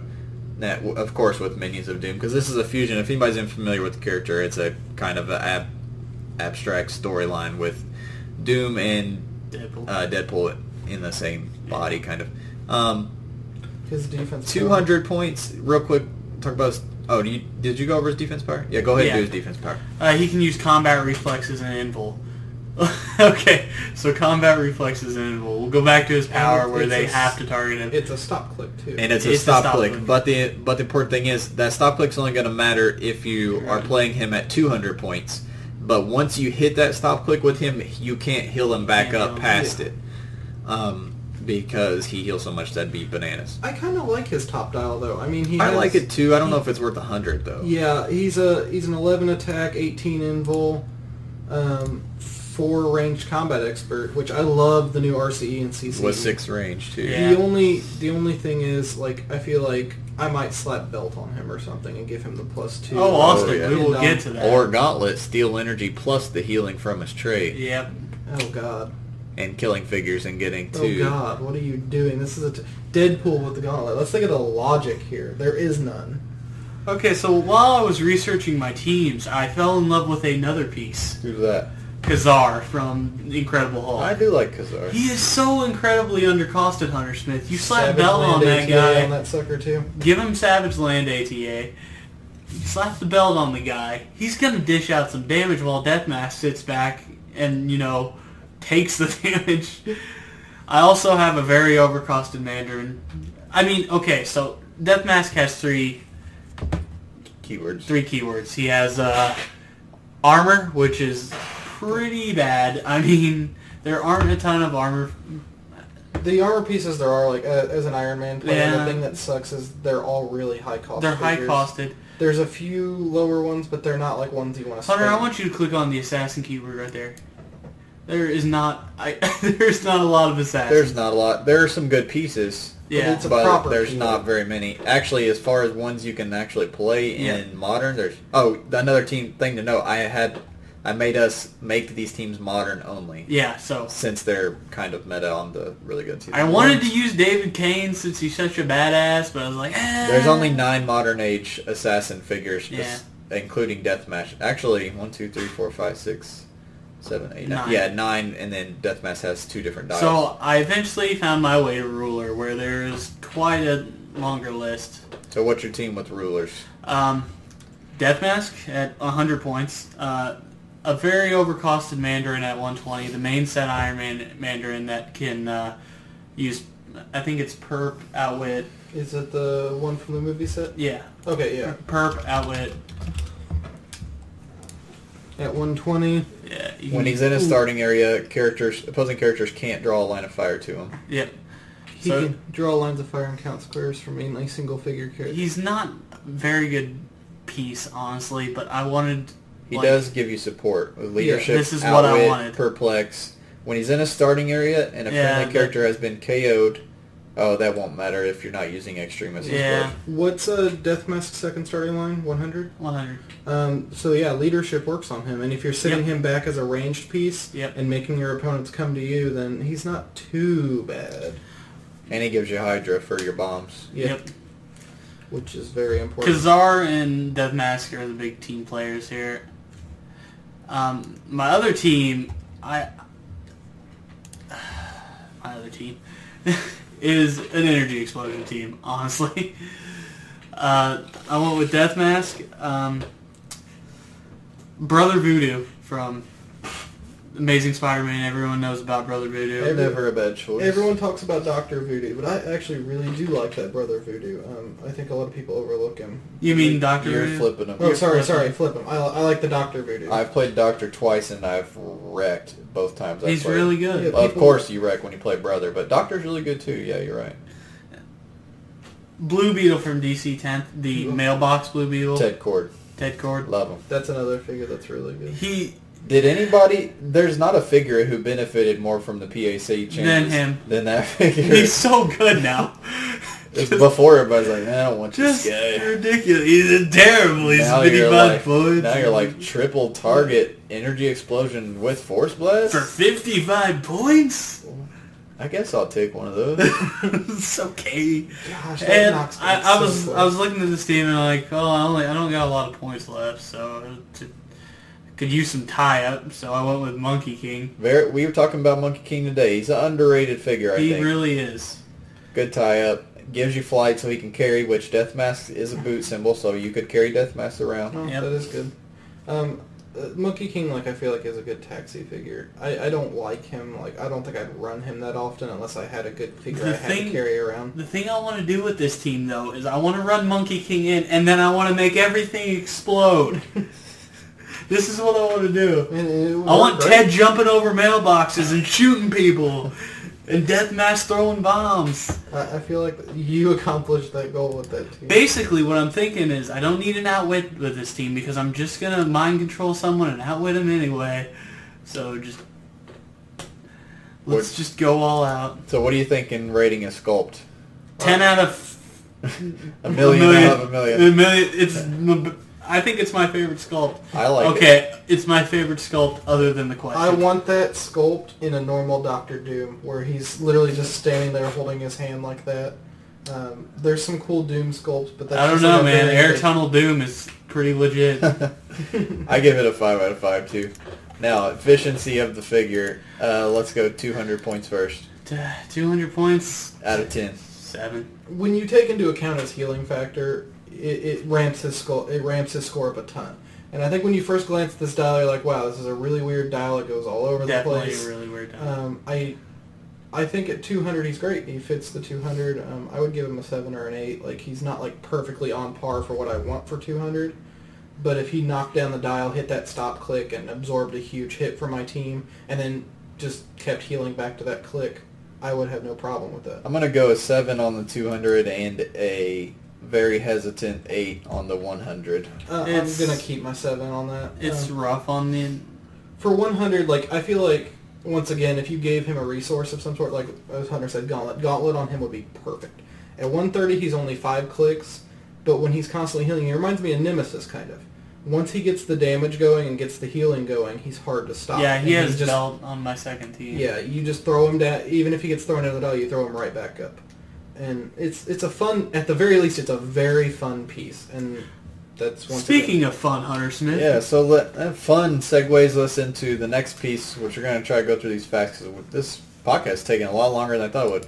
Obnoxio, very abstract character. I've heard of Obnoxio, and I've seen him, and I'm aware of his existence. He's there. But I've never read anything with him. As my understanding, he's kind of involved in X-Men stories. His dial is really cool. He has a lot of sidestep and precision strike, 2 new powers we haven't seen yet. And he does not have any KO clicks. And the way that works is basically each of his clicks are mashups of different power sets. Yeah. They're each so different from the very next one. And it kind of reminds you of like Legacy Joker almost, that figure I used to play all the time when we first started. Yeah. That's really fun. His trait is that he's a wild card, and even though he has no keywords, he does not count for or against a theme team. Which is pretty good. At the beginning of the game, you click Obnoxio to click number 1, roll 2d6, and click the dial that many times. Whenever he takes damage, you place 1 damage token on his character card for each click of damage he takes. When he has 7 damage tokens on his character card, he is KO'd. So he's basically got 7 clicks. So basically he gets 7 straight clicks. Whenever he would be healed, or if you give a friendly character a power action, remove a damage token from Obnoxio's character card, roll 2d6, and click his dial that many times. So he kind of changes to a different power set. That's pretty cool. Basically, you're getting the X-Men TA with anybody, regardless if they have X-Men. The one thing I would like to state about this figure, that is an absolute travesty, the worst crime committed in Heroclix history, that they didn't give him the clown keyword. Wait a minute. The worst that's a pretty bold statement. I think we covered the worst tragedy in Heroclix history last week, didn't we? I mean, that definitely qualifies more than not having the clown keyword. All right, so Sculpt out of 5. What do you think? He's a fat clown. I don't think... He does look angry and if, obnoxious. If the Sculpt comes out looking like the model, they did a good job with it. I'm going to say 3. I'm going to say you're full of shit. What do you 5. think? 5. This guy's crazy. He's beautiful. I did notice just now that one of his shoes is broken. Yeah, and you can see his dude. toes. I'm going to say 4. Okay, I got you up some to good 4. detail. All right, you got me to a 4. All All right. the sculpts on these con exclusives are really good. And then the last Marvel is Old Man Logan, which I assigned to Ricky, but he's not here, so I'm going to do Old Man Logan real quick. First of all, one of the best stories of all time. One of the best Marvel stories of all time. Yeah. If you guys have never read Old Man Logan, if you have ever read anything with X-Men or you're familiar with Wolverine at all, go read this story. The sculpt has him holding Cap's shield with his right hand, and then he's kind of lurching forward with his left hand with his claws out. And his shirt's kind of ripped up, and it's got bullet holes everywhere. bullet holes everywhere, and Looks his like knees face. shattered. He got shot in the face. He has a perfect beard and hair, perfectly gray. It looks awesome. I think the sculpt's 4 out of 5. Yeah, it's definitely up there. His power set is pretty representative of the book. His trait is at the beginning of your turn, if Old Man Logan is on an odd-numbered click, heal him up of 1 damage. He starts with an opening click with a 0 attack and a power that says Old Man Logan can use Leap Climb, the carry ability, and cannot make attacks. So basically you have to push him onto his second click. And that represents whenever he's going around, he's going to get Hawkeye, and he's like setting out on his journey of what all's going down. I don't want to ruin anything for you guys who haven't read it. The really interesting thing about this piece is actually his other trait. Twice per game, you may give Old Man Logan a free action and remove any relics assigned to him from the game. Place a relic of equal or lower point value from outside the game on his character card. So basically, he's got a built-in Uru for it. He has combos. You're going to pick up a piece that's easy to pick up, a relic that's easy to pick up with him, that's worth a lot of points, like maybe one of the No Man's Land pieces that are 10 points in a 4 to 6, to pick up, or a 3 to 6, even some of them to pick up. Yeah. And then you're going to drop that into something that's ridiculous, like a Mjolnir or something like that. Like you're gonna come up with some kind of crazy combo with this guy. Then once you push him off of that initial click, he has Invincible for 2 clicks and Exploit with Charge. He has 2 clicks of Phasing, Teleport, and Impervious, and then he has 3 clicks of Flurry, Stealth, Willpower, Charge, and Toughness. And then his last 2 clicks he has Blades. And then he has, is that a stop? No, it's not a stop click. His last clicks is Toughness. Yeah, it is a stop click. Oh, it is a stop click, but only once per game. Once per game when this click is revealed, stop turning the dial. He may immediately make a close combat attack using Blades. So if I'm using him and Austin hits me onto that, I get to Blades him, even though it's hit Austin's turn. I still get to Blades immediately. That's pretty badass. If the attack deals less than 3, so not the Blades hits for, not the Blades roll is 3 or more, you have to actually take 3 or more. Yeah. Deal him 1 unavoidable damage, so it kills him. Now, that's a 50-50. Here's the thing to remember, though. Effectively, I noticed this, he only has 1 click of Blades. Because if you start your turn and you're under 7, you have to heal him to the 6. It's not optional. So we're talking about a Wolverine piece that has 1 click of Blades.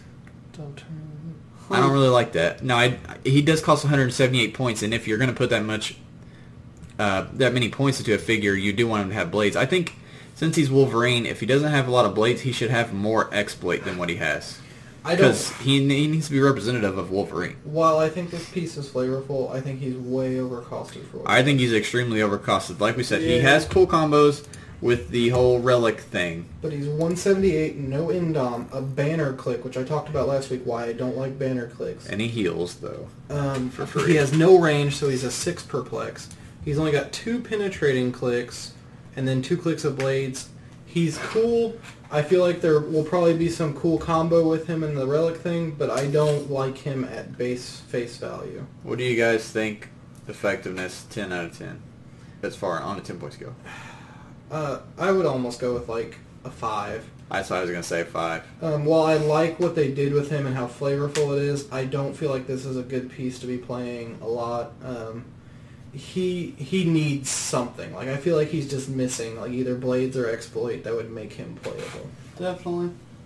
Maybe a 6, but definitely not higher than a 6. He's a good Skatie's hammer target. Yeah. That's what that would give him all the stuff he needs.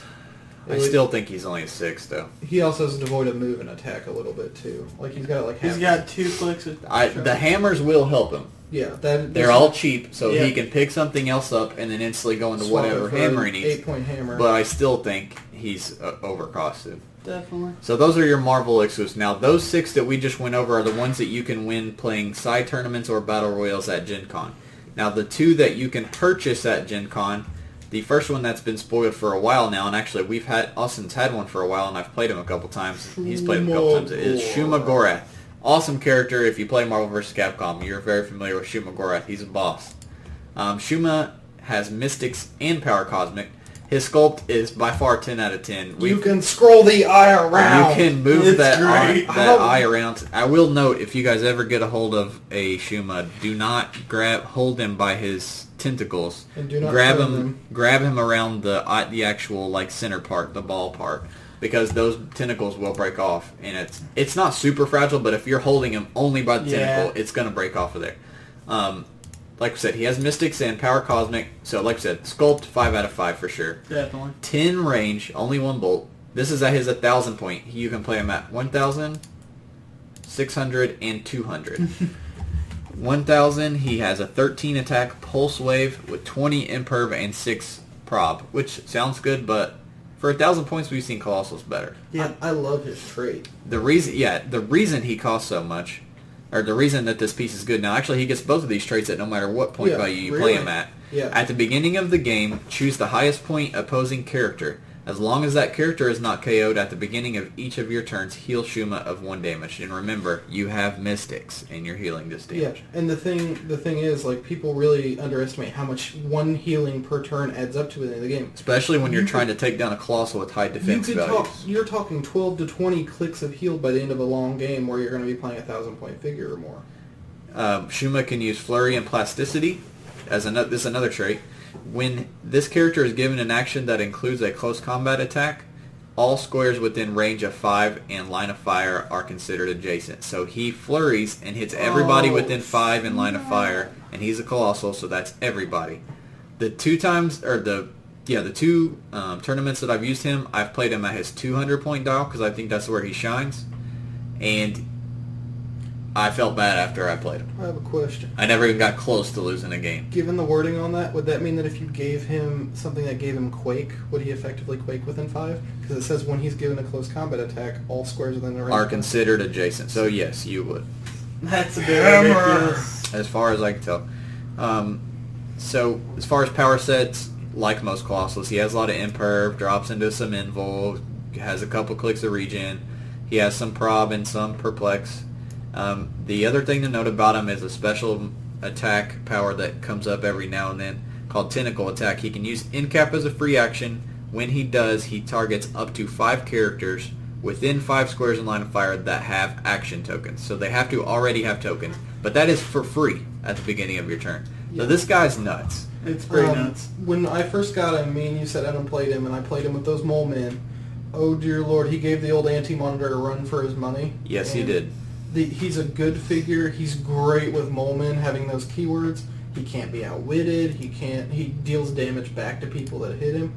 He's just great. Like, he's what you want in a Colossal. And he's a boss fight Colossal too at the same time. Because he's healing. Yeah. Well, like, he feels very flavorful. Like, the powers fit Shuma. The trait's great. I feel like he's the kind of figure, like, I want to sit down with friends and fight 1,000-point Shuma versus a bunch of figures. Yep. And that's what you want in a Colossal, is a good mix of power and a good mix of flavor. And they did a great job with Shuma. 1,000 point dial, I'm going to give him a 7 out of 10. At the 600, I'm going to say another 7 out of 10. At the 200, I'm going to go out and actually give him a 10 out of 10. That good, huh? I was thinking a 9, but honestly... 200 with Moleman. Honestly, yeah, 200 with Moleman and Gauntlet, or even just two Moleman. He's meta, like, for real. He is a legit meta choice. Him and 2 Moleman, or Moleman and Gauntlet. I feel like even at a 400, 500 point game, 200 point him with 4 Moleman. Like, the more Moleman you have, the better 200 point Shuma gets. I think he's the best at 200 is his best out, period. Like I said, I was playing in a 1,200 point game when I played him in that capture team, and at 200 he was wrecking everything on the board. My Lord. And they could not kill him. You have to drop him, and that's the thing, is as long as their biggest figure's still alive, he's still healing. Well, the other piece that we can buy at the cons is a Trinity of Sin team base. We're going to go through the team base really quick. It is 400, 300, or 200. Yes, 400, 300, 200. They have Mystics and Quintessence, which is the Power Cosmic of the DC set. It has Triple Bolt, 8 range, very good, with Running Shot and Penetrating. It has a lot of clicks of Mind Control and Incap. It has some clicks of Exploit, and some Energy Explosion. So a pretty good representation of the characters. Definitely. The characters are Pandora, Phantom Stranger, and Question. 3 characters that all 3 of us love and are very glad that they're comics are Heroclixing. going so great. They ignore hindering terrain. And note that since they're colossal or team bases, they also ignore elevated, or they can sit on multiple levels. They may have as few as 2 characters on the base, which is good. When all members are attached, they deal 2 unavoidable damage instead of 1 when they use the Mystic's team ability. Redick. Pandora, when she's on the dial, she gives them phasing, teleport, and prob control. Phantom Stranger gives them outwit and poison. Very good. And Question gives them reflexes and perplex, also very good. If they are on their special power, they choose a standard power that they did not choose on your last turn. Until your next turn, opposing characters that are given an action to use that power are dealt 1 unavoidable after that action resolves. Now that's a number 1 power, not a circle with a fist power. So you don't have to push off. You don't have to push off that if you have it. I like the team base. I mean, they're not as good as Justice League. Definitely no Justice But they are very good. I want to straight point out, like, this figure is just, this is what I want in a team base. While the asset dial isn't exciting, which, as I said last week with New Mutants, I'm not a big fan of can use this, can use that. The figure as itself is very representative of it, of these 3. Like, I feel like if they teamed up, this is what they would be like. And they did a great job with this one. And it's a really good, powerful piece. It's not like, as you said, it's not a Justice League, but it is a very powerful piece. And when we get into the individual characters here in a moment that pop off of this thing, they are really good off the base. Out of all these cons that we're going to cover today, I actually like the Pandora, the Phantom Stranger, and the Question by themselves better than I do any of the other cons. I'm going to second that one. Yep. I personally, just from the characters as far as I like them, and their efficiency, and their sculpts, everything about them, they're just so good. Very happy with them. Pandora by herself is 100 points with Mystics. Her movement ability is Stealth. You can give her a power action to place her in any square that has an opposing figure within line of fire, so pretty much anywhere on the board. She has Penetrating with Sharpshooter, and her damage ability is Prob Control twice per turn, but she may not target the same character with it more than once per turn. Opposing characters must be given an action token when they use Prob Control. When I play Ricky from now on, I'm playing this piece. This includes John Constantine, by the way. So this is a pretty damn good figure. Phantom Stranger is 200 points. He's the more expensive of the 3. But he gets Quintessence, and I don't think the other 2 do. He has Mystics. He has 8 range with Mind Control, Poison, Mastermind, and a damage ability that gives him Outwit twice per turn, and when opposing characters use Outwit, they must be given a power action instead of a free action. He also has Traded Shape Change and Phasing Teleport.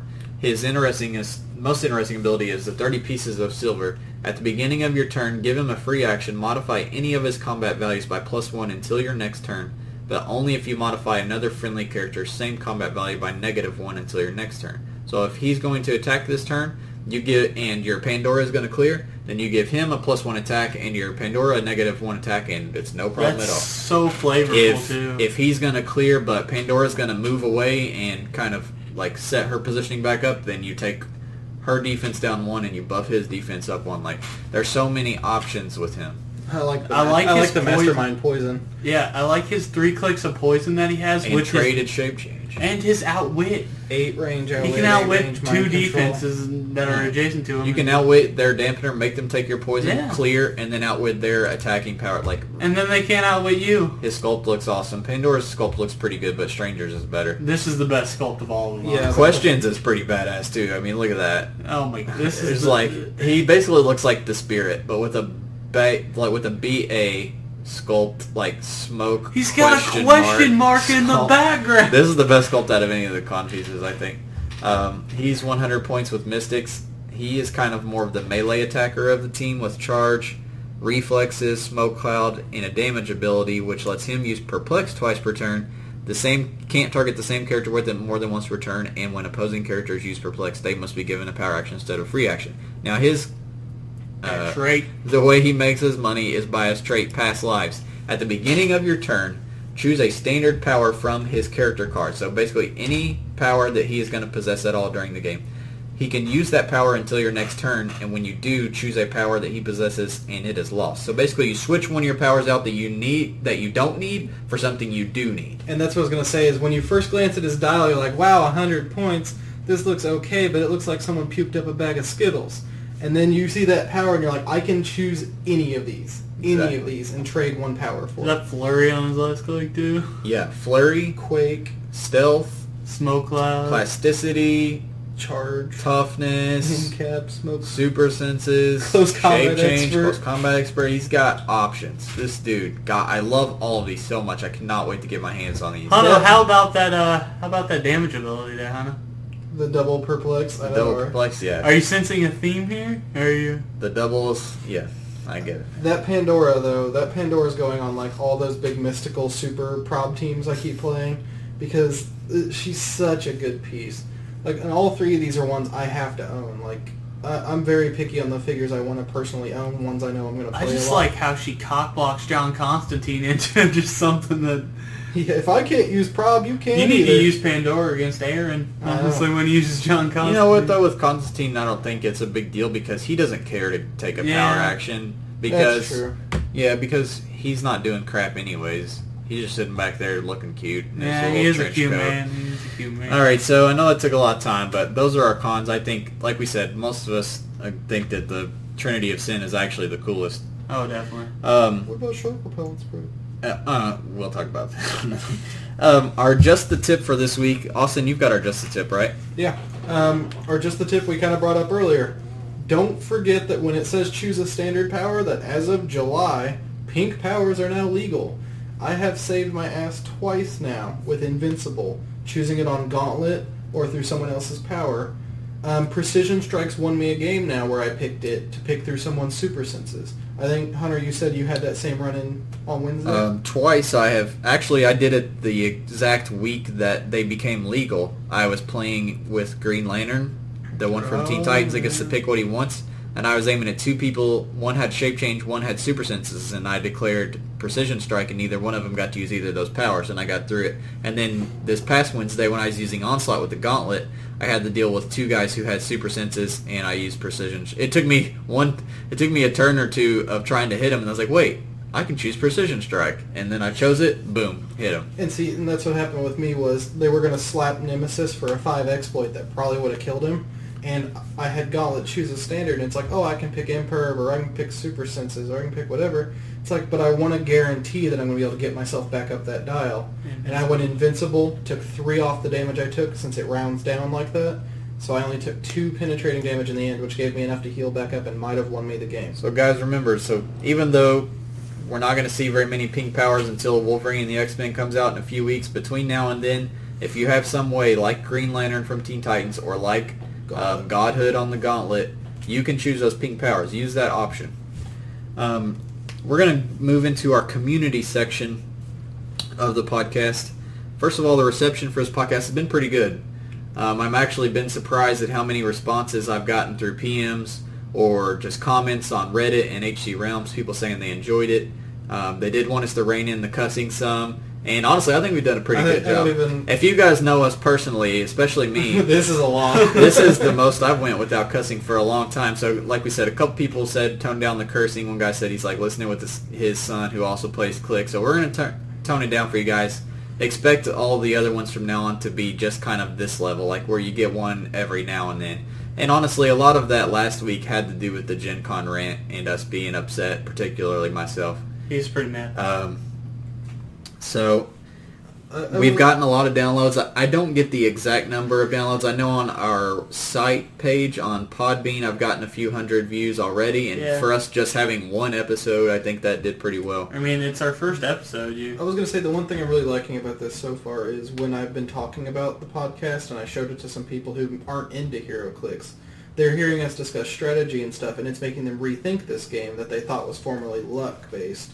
And it's got a few people that are interested, and that's what I like about it. I like getting the word out there about HeroClix to people. And also, we've talked to a couple people who, while they don't know much about clicks, they enjoyed hearing us talk for a few minutes about comics, or how these pieces relate to comics, or they enjoyed us talking about video games. So I know that the Clicks guys may not like the comics. Well, you probably don't mind the comics as much, but you may not like the 5 minutes of video games talk at the end. But, you know, just keep in mind that it's a little something for everybody. It's not just what you want. I didn't mean that to be me. Get over yourself. Yeah, I just mean it's what you don't enjoy, somebody else is enjoying, and what you enjoy, somebody else isn't enjoying. And that's like I had a few people who listen, so don't be that guy. So we had some people give us some team ideas, and we're going to go over those really quick. They gave us a couple challenges. Kenzilla on HC Realms gave us a challenge of a team that he build that he had just played the week before. He said for us to build this team as basically as if we were going to bring it like we're trying to win one of the con exclusives. 600 points. You have to use an ATA and you have to use a resource with a minimum of 4 characters that all share a keyword. Now, Austin, you came up with a team for this as well, didn't you? Oh, I went straight Heroes for Hire. When I saw that requirement for an ATA, I had to pick a powerful ATA. I went with the Ghost Rider Utility Belt normal setup, but at 600 points, while it's still really effective, I wanted to really go all out, and I went with the Misty Knight Colleen duo. The reason I did that is because they can remove action tokens from other Heroes for Hire, so you could drop Ghost Rider back down, push him back up to the second one, whip again. You could do all kinds of fun stuff with him. And I picked up 2 of the 80-point Iron Fists from Fear itself because, once again, we love that piece. At 80 points, he's overly efficient. And when you throw in free actions in the mix with him, he's absolutely ridiculous. Heroes for Hire, by far, I would say it is easily the best ATA in the game for its points. There's no arguing that point. I dare you to present bring it on, man. a better ATA. I mean, T-Bolts, I guess it does give you a lot of options, but I still think Heroes for Hire, for the bang for the buck, how many points you're paying. It's 8 points for another free action. If I based really, on how many people. If I really wanted one of these holiday figures and you told me this is the team build for it, I would go all out. I would squeeze every point to a Heroes for Hire game, and I would free action the hell out of it. So I think it's funny because Austin and I did not talk about either of our teams before this, and I also somewhat built a Heroes for Hire team. It's basically a update of my mystical meta team that I talked about a minute ago. It has Ghost Rider and Enchantress, 2 Jinxes, Iron Fist, Brother Voodoo, and Ghost Rider with the Heroes for Hire ATA. Oh, yeah, Brother Voodoo was but the difference is I put on the 30-point Loki, the LE that we just got. I think he's excellent. He's amazing. He's a moving attacker who doesn't have to subtract from his attack, and he has 11 movement, so he's getting pretty far and then going back and hiding. He only has 3 clicks, but he's only 30 points. 30 points. He has he gets a click of prob and a click of outwit, and he is a transporter. I also threw on Madam Web at 24 points and the 75-point Scarlet Witch. Madam Web is just free. I think this team just has tons of options. I also have the utility belt on Ghost Rider. That team does have tons of options. I think that's... So, Brother Voodoo, Ghost Rider, and Iron Fist from Fear itself, all with the Heroes for Hire. Enchantress, 2 Jinxes, 30-point Loki, Madam Witch, and Scarlet Witch. Or Madam Web and this Scarlet guy Witch. over here. I think that team's bonkers. Now, we also had a challenge from Bob, who I think I'm the only person who built the team for, because it just came up like the other day. He said that he likes to play teams, and this is interesting, that are amalgam teams. And he gave the example of a team that he played. I like this one. It was called, Thundercats. Which, every time I hear Thundercat, it doesn't remind me of the cartoon. It reminds me of the hilarious American Dad episode with his wife named Thundercat. But he played a Wildcats team with half Thunderbolts, half Wildcats, and named them Thundercats. So I built a team for you, Bob. I did 400 points since that's just kind of where I fell at this point. It is half Alpha Flight and half characters that are dogs, and I'm calling it Alpha Dogs. I have Guardian SV053, Puck 025, which is a good piece. I talked Drew into playing that piece one time. I love that piece now. Man. And the Weapon X Chase from the Cap set that comes out after so many turns he explodes out of the cage. Those are my Alpha Flights, each with the ATA. And then I have Cosmo, ridiculously good piece. Cosmo's ridiculous. Lockjaw FF001, one of the best pieces ever. And then the Crypto CD217. He's 100 points. I've never played him, but he's one of the most popular dogs in the comics universe. So I thought that was, you got 3 dogs and 3 Alpha Flights. So honestly, there you go. Alpha Dogs. The dogs are carrying the I don't know. Yeah, I guess Cosmo is pretty freaking good. Cosmo's And Lockjaw. At least you can Lockjaw too. update the team when Invincible Iron Man comes out with some new Alpha Flight. So there's our. Now, if anybody else wants to give us some team ideas, or you got any comments to add, you want to suggest some main topics for a future podcast, just post on the HC Realms. Search for Dial H for Heroclix and find our most recent episode and post on us. Tell us whatever you want. I would like to say, while we're going for community things, I would like to see figures people really like to play that no one ever plays. Like that one figure you break out that people are like, wow, I can't believe someone's playing that. Because I like figures like that, and it'd be fun to discuss some figures. I've got a figure in mind for that. Oh, this will be fun. Now, the next note is a very big announcement. We're going to be having a dial design contest every month. And the way I'm going to have it set up is... Actually, let's go over dial design real quick. If nobody's familiar, there's probably some people who are not familiar with dial design. What a dial design contest basically entails is you submit your own custom dial for whatever the person asks for. So an example would be, give me a member of the X-Force. Or I could say, make me a figure that represents Puck. Yeah. Okay. I could give a challenge like that, and then everyone submits to me their own custom Heroclix using the dial generator, which I will link in the description, and give me their own version of that, and then I rate them. Now, the way that we're going to do it is it's actually going to be 3 rounds, and the person who wins is going to be the person who gets the best scores cumulative from all 3 rounds. Now, I'm going to give out week 1's challenge, and I will rate all the dials that are submitted for week 1. And the challenge that I give out is going to be a person or a possible member that I know a lot about personally from comics. And then round 2, Austin will go, and he will give you the challenge, and it will be somebody that he knows a lot about and feels like comfortable that he can give a good, accurate rating on your dials. And then Drew will do the last week doing the same thing. And then on week 4, on that week's podcast, we will kind of really quickly go over everybody's submissions and talk about who we chose and why. And the prize that I'm going to give out for these every month is 6 custom action markers. They're poker chip size. They're on actual poker chips, but they're custom poker chips. One side is going to have our logo on it, which if you haven't seen it yet, it looks very similar to Hawkeye. It's kind of like the top of Hawkeye's head with the old school H. It's pretty bald. It says Dial H. It looks really well. My fiance is a graphic designer, so it's nice to have one of those on hold, or you can just say, "Hey, whip me up this, whip me up this idea I have." And the other side of the poker chip can be whatever comics logo that you want. I do not care. You can tell me any character, and I will make a poker chip stylish looking design on the other side. If you want to see some examples of what these look like, you can go to my name, Scars of Zaz, SCARSOFZSASZ. That's a Batman enemy reference. You can go to my profile and go to my albums and my pictures, and I have pictures of the first dozen that I've made, and I plan on doing another dozen, just to get an idea of what they look like. So whoever we choose for the dial design contest, cumulative for the month, will get 6 custom poker chips mailed to them of whatever they want on the logo. Now, my first, as far as the scoring of how we're going to score your dials when you submit them to us, there is a separate thread in the HC Realms forums under the Creative Corner, and it is called Dial H for Heroclix Dial Design Contest Month 1.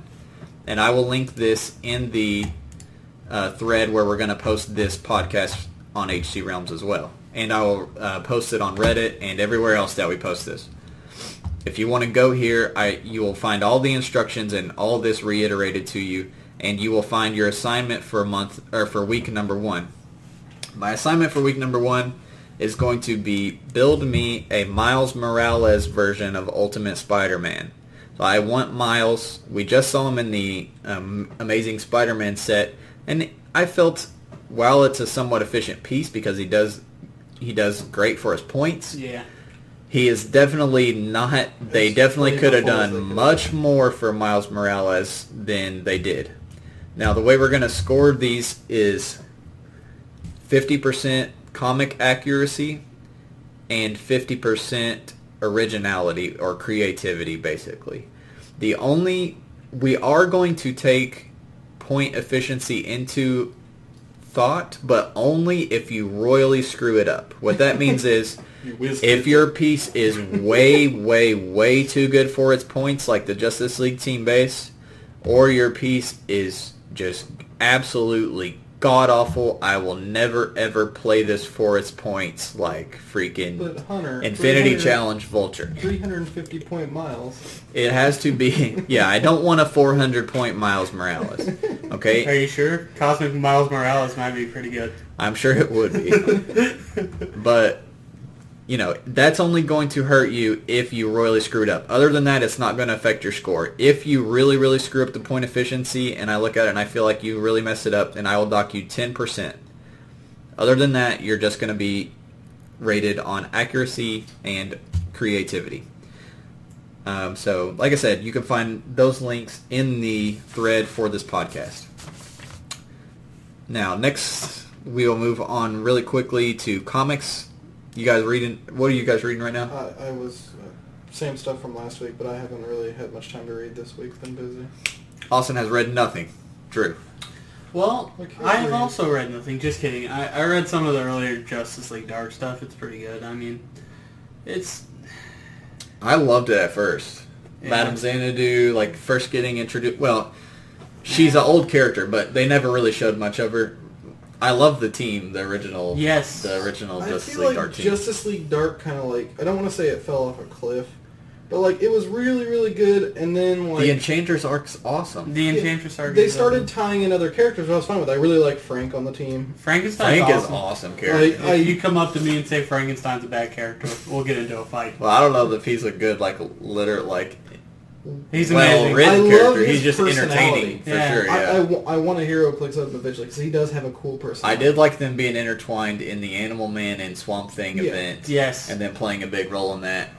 But yeah, I agree feel like with the you. quality's kind of... Like quality it's has- too jumpy, I feel like, is my problem with it. Yeah. It doesn't have a... Yeah, you're right. It doesn't have a focused, Coherent coherent vision. arc right now. Yeah. It needs to just go back to classic, just 6-issue. This is a cool storyline. We're going to really dive into this.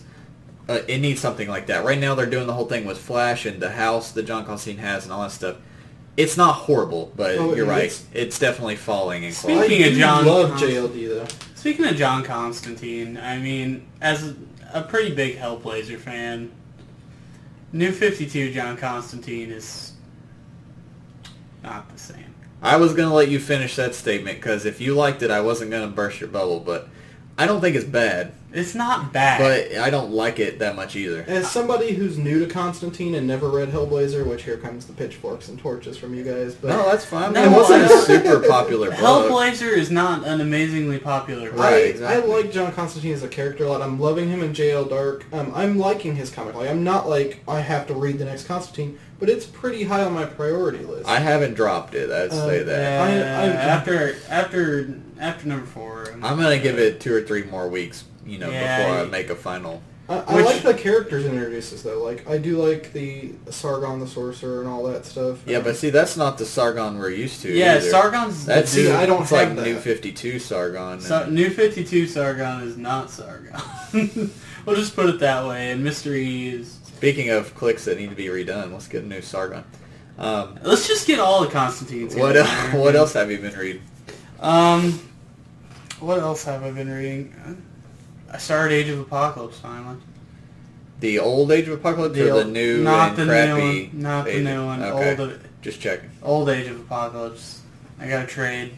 I bought a trade of it. It's I remember you having that giant trade, reading it in my backseat that one day, or Aaron's backseat. I was reading the prelude and I actually just started. Oh, okay. Because you get into the prelude and it's Legion Quest, and Legion Quest is pretty damn good. Oh, I have Those something. hairstyles, man. Those hairstyles. Justice League 22.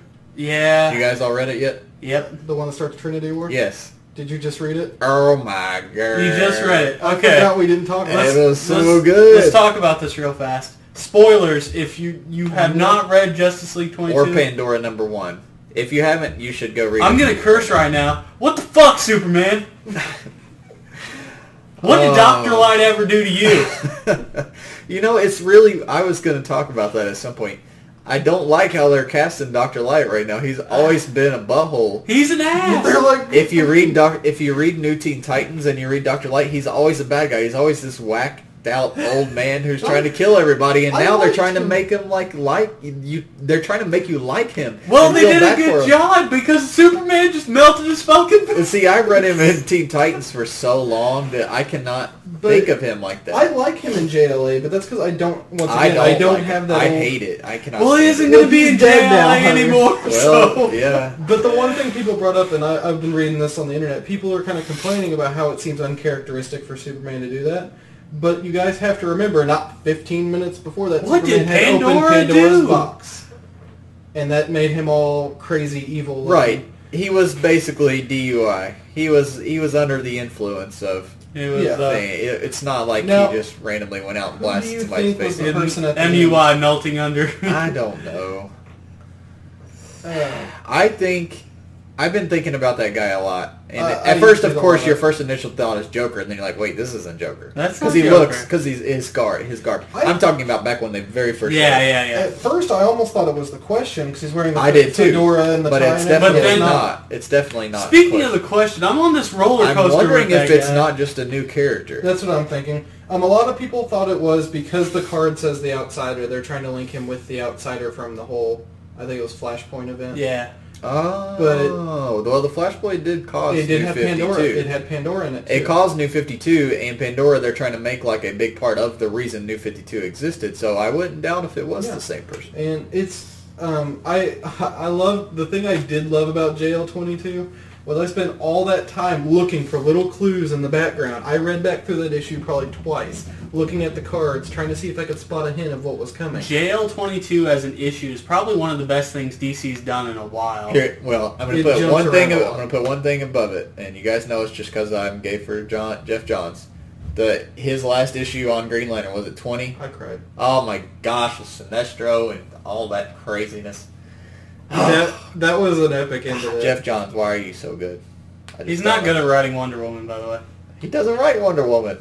I know. Are you talking about modern Wonder Woman right now? Yeah. You don't like the one's great? No, I don't mean the actual. I mean in Justice League, Jeff Johns can't write Wonder Woman. I thought you meant the. You No, didn't like the. say I love the. That's like current one of my Wonder- top three books right now. No, you guys Okay. flipping out. I got you. I got I'm you. We just were about to saying- just start strangling you, man. I was like, you don't like Wonder Woman? That's my favorite DC I do book like right Wonder now. Woman. I'm just saying Jeff Johns isn't writing her that well in the new Justice League. Well, he's got more important people to worry about right now. like Shazam. Like freaking Zam. When are they gonna give Shazam his own book? I think that Do setting it up now! After Trinity of War or Trinity of Sin, there has to be. JL22, they already said Trinity War is going to play into what the next wave is. JL22 drops a lot of hints about Black Adam and Shazam being involved already, and they're going to be a really, really big deal in the Trinity. The whole part with Madame Xanadu reading her tarot cards and all the characters and everything. I sit and look through every single I told one at you, the I end. read through I was it. like, God, I love this so much. The It was attention to so detail good. in JL22 is my Man. favorite part. That is a great issue. Like I said, just the best thing they've released in a while. All right, one thing I do want to talk about too, because just out of pure interest to see if other people are feeling the same way I'm feeling. How are you liking Superior Spider-Man since the whole since it started? My hope with Superior Spider-Man is that they don't bring Parker back, or they bring Parker back as a side character too. I would much be I surprised doubt they will. if they did that. But I really like Aka's Spidey, and I don't want that to end. Like, I think he's an interesting character. I haven't read, like, the last week's issue yet. I haven't got caught up with it. But I'm absolutely loving it. That's one of my favorite books every week I do look forward to for Marvel is Superior Spider-Man. Octavius as Spider-Man is just... It's so weird, but so good. so good. Of course, now I know I can't be the only person who felt the same way. When they first announced it, I'm like, I thought This is a cool idea. It's weird. They are It's not gonna end in a week. They are not gonna let. It's gonna Peter, get canceled. This is a Spider-Man who isn't Peter is not gonna last a month. Spider-Man. Everyone just loves Peter Parker. And we've all just been surprised that they have not written. canceled it yet, and it's well written, and the art is good, and it feels. It is a good It comic. is. It accomplishes its goal. It feels Spidey-ish, but it feels different, and it has interesting ideas that Doc Ock add to the Spider-Man equation that would not be And there. I really like the way it feels like Doc Ock is trying to do good through his badness. Right. Like the way he goes about it is just so. It's a great read, and I like the insight into the way When Doc this Ock does thinks. eventually come to an end, I just don't want them to get rid of Otto.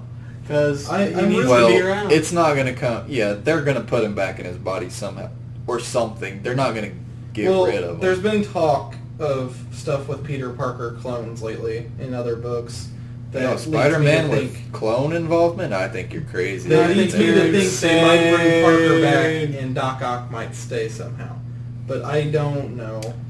So anybody remotely interested in Spider-Man, go read Superior Spider-Man. It's If it not the insults best you, Spider-Man ever, but it is give it a definitely chance. worth reading. Super- Give it a chance. What's that one comic?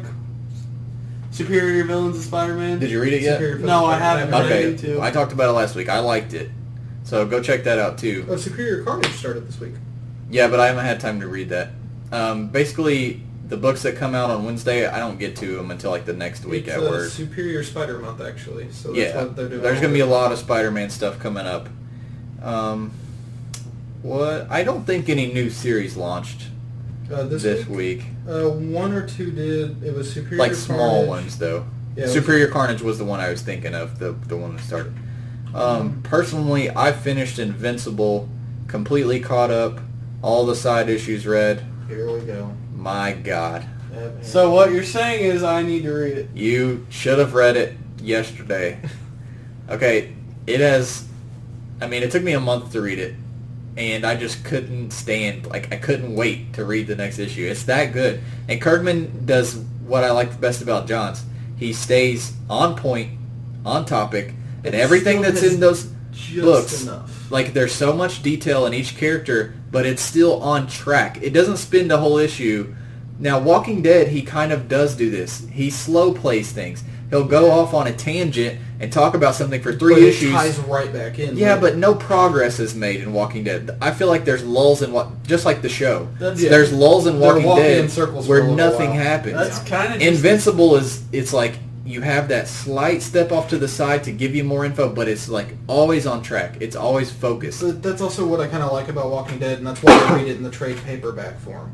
Because when you read it in individual issues, I ran into that problem. Yeah. But when I started paying attention to just the TPBs, the lulls aren't near as bad. My But when favorite you've gotta books- wait months. My favorite books I read in trade, if you've noticed, Yeah. is Ultimate Spider-Man and Walking Dead. I read in trades, and Wonder Woman and Green Lantern as well. I've learned it's a lot easier to forgive transgressions and stuff like that with lulls in the story and stuff when you're reading a ton in a row.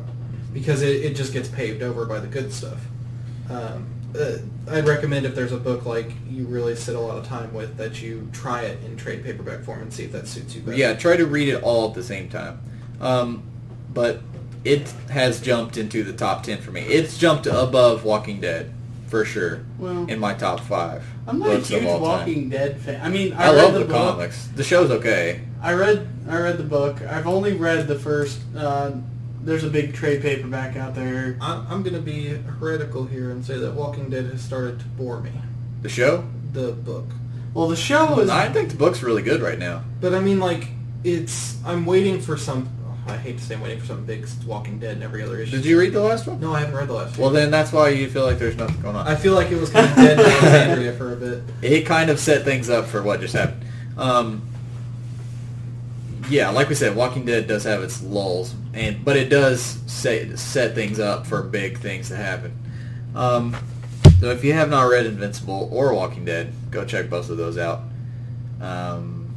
Personally, I would say download them on Pirate Bay or something like that, and then if you really like them, please go and actually buy them in a physical form, even if it's just on eBay. Like, support. What I do is, I don't have enough money. Nobody has enough money Definitely. to buy every book they want to read. So the books that I buy on my weekly pull list, like 5 or 6 a week, or the ones that I buy in trades, are my favorites. And I found all of those, or not all of them, but most of them through illegally downloading, the other versions. Well, that's what I And was going to say. so basically, it's the same as with games and music. Yeah. Yeah, give it a try. But if you really enjoy these books, go and support, yeah, you may only have money to buy 3 comics a week, but, download the ones that you can't afford. And if you really, really enjoy something, then go and support it, because that's how you're going to get more, for one. And that's like Blackhawks. Like, you didn't really like Blackhawks. I really enjoyed it. It wasn't bad, but it wasn't amazing. I went and grabbed the TPB off Amazon just because it's one I'd like to own, because it was interesting. Yeah. Because I want to support the authors of it. I want to show DC that there's some interest. I did the same thing with Resurrection Man and Mr. Terrific Can I was be fun. heretical and say something that you're going to hate me for? I don't really like Animal Man that much so far. Yeah, I hate you. For the first few Yeah, issues this so guy's far. I gay. don't really like this guy anymore. Yeah. Yeah, let's I will say I can see people not liking Animal Man at who first. let's say if I wouldn't suggest Animal Man to somebody who doesn't read comics. Yeah. It's not a just jump in and go, you know what I mean, like title. Have It's you- complex. It gets a little interwoven with some other books, especially Swamp Thing, which is excellent right now. You should read Animal Man and Swamp Thing together. Okay. Have you read all of Animal Man? Have you Yeah, gotten I've only read into a few the war? issues in. Oh, okay, yeah. Okay, well then you're missing... You'll get to the good stuff. Okay. And like I told you when I first told you to read it with Swamp Thing, and just take turns. Read Animal Man 1, Swamp Thing 1, Animal Man 2, Swamp. Especially because there's like 2 huge events where they literally go 1, 1, 1, 1, and you have to, or you won't keep up with it. Real quick, what games are you guys playing right now? So Aaron got his Oculus Rift this week. Oh my gosh, I just used it. So Aaron he got the dev kit, which was like $300 or whatever. It's a 720p version, it's not 1080 yet. But my God, like, I cannot express to you how this is literally going to revolutionize gaming. Like, the only thing I hate about it is that you have no awareness of everything around you while you're playing. So, like, Aaron and Eric and Jordan, of course, like to mess with us when we have it on and we have headphones on and all that. But, like, games that have 3D support are beautiful. I've made myself sick so many times now by just running and jumping off stuff and just spinning around in the air. I cannot express how awesome that thing is. When they do the 2nd generation hardware, I'm ordering myself one because it'll be 1080p. I played Minecraft on it. Minecraft was amazing on it in full 3D. There's a lot of games these days, especially on PC, that support 3D out of the gate. So. And Reckless Disregard for Gravity. It's a game that's on Steam. It's hit the sales a few times. It's a game you wouldn't normally look at because, it's just a game where you're falling. With the Rift, it is an amazing experience because you're falling and you look around, you look over your shoulder, you see everything, you're looking at buildings as you're falling. It's just really fun, and it's the next step for entertainment, I think. I enjoyed it a lot. I hadn't actually watched any videos or anything with it myself before I used it, and does that game come with it when you get it? The game I played? Antichamber. Antichamber. Antichamber is a game that's actually out on PC. You can play it without a Rift. Oh, okay. The way the Rift works is people have to actually get software or mods to make it work. A lot of game developers are starting to support it directly. That's what the development kit's supposed to be for, but Aaron used it as a buy it early. Right. The other game I've been playing is, I'm a Dynasty Warriors nerd. I know that that game is hit or miss. Either you love it or you hate it. Hunter hates it with a passion. I don't hate it, but I just don't get the appeal. It's so god dang boring at points. They released the 8th edition of it. They doubled the number of movesets available in the game, added 10 new characters, and it's going to be another time sink. I like its aesthetics. Like, it looks nice. It has this big universe and these characters that you see repeatedly, and you're always like, oh, this guy's got this weapon now, and this looks really cool. But it just gets, the gameplay just gets grindy. It's too grindy for me for what it is. It's a hit or miss. Like, it's one of those games. People do love it. The people who love it. You're right about that's that. what I like.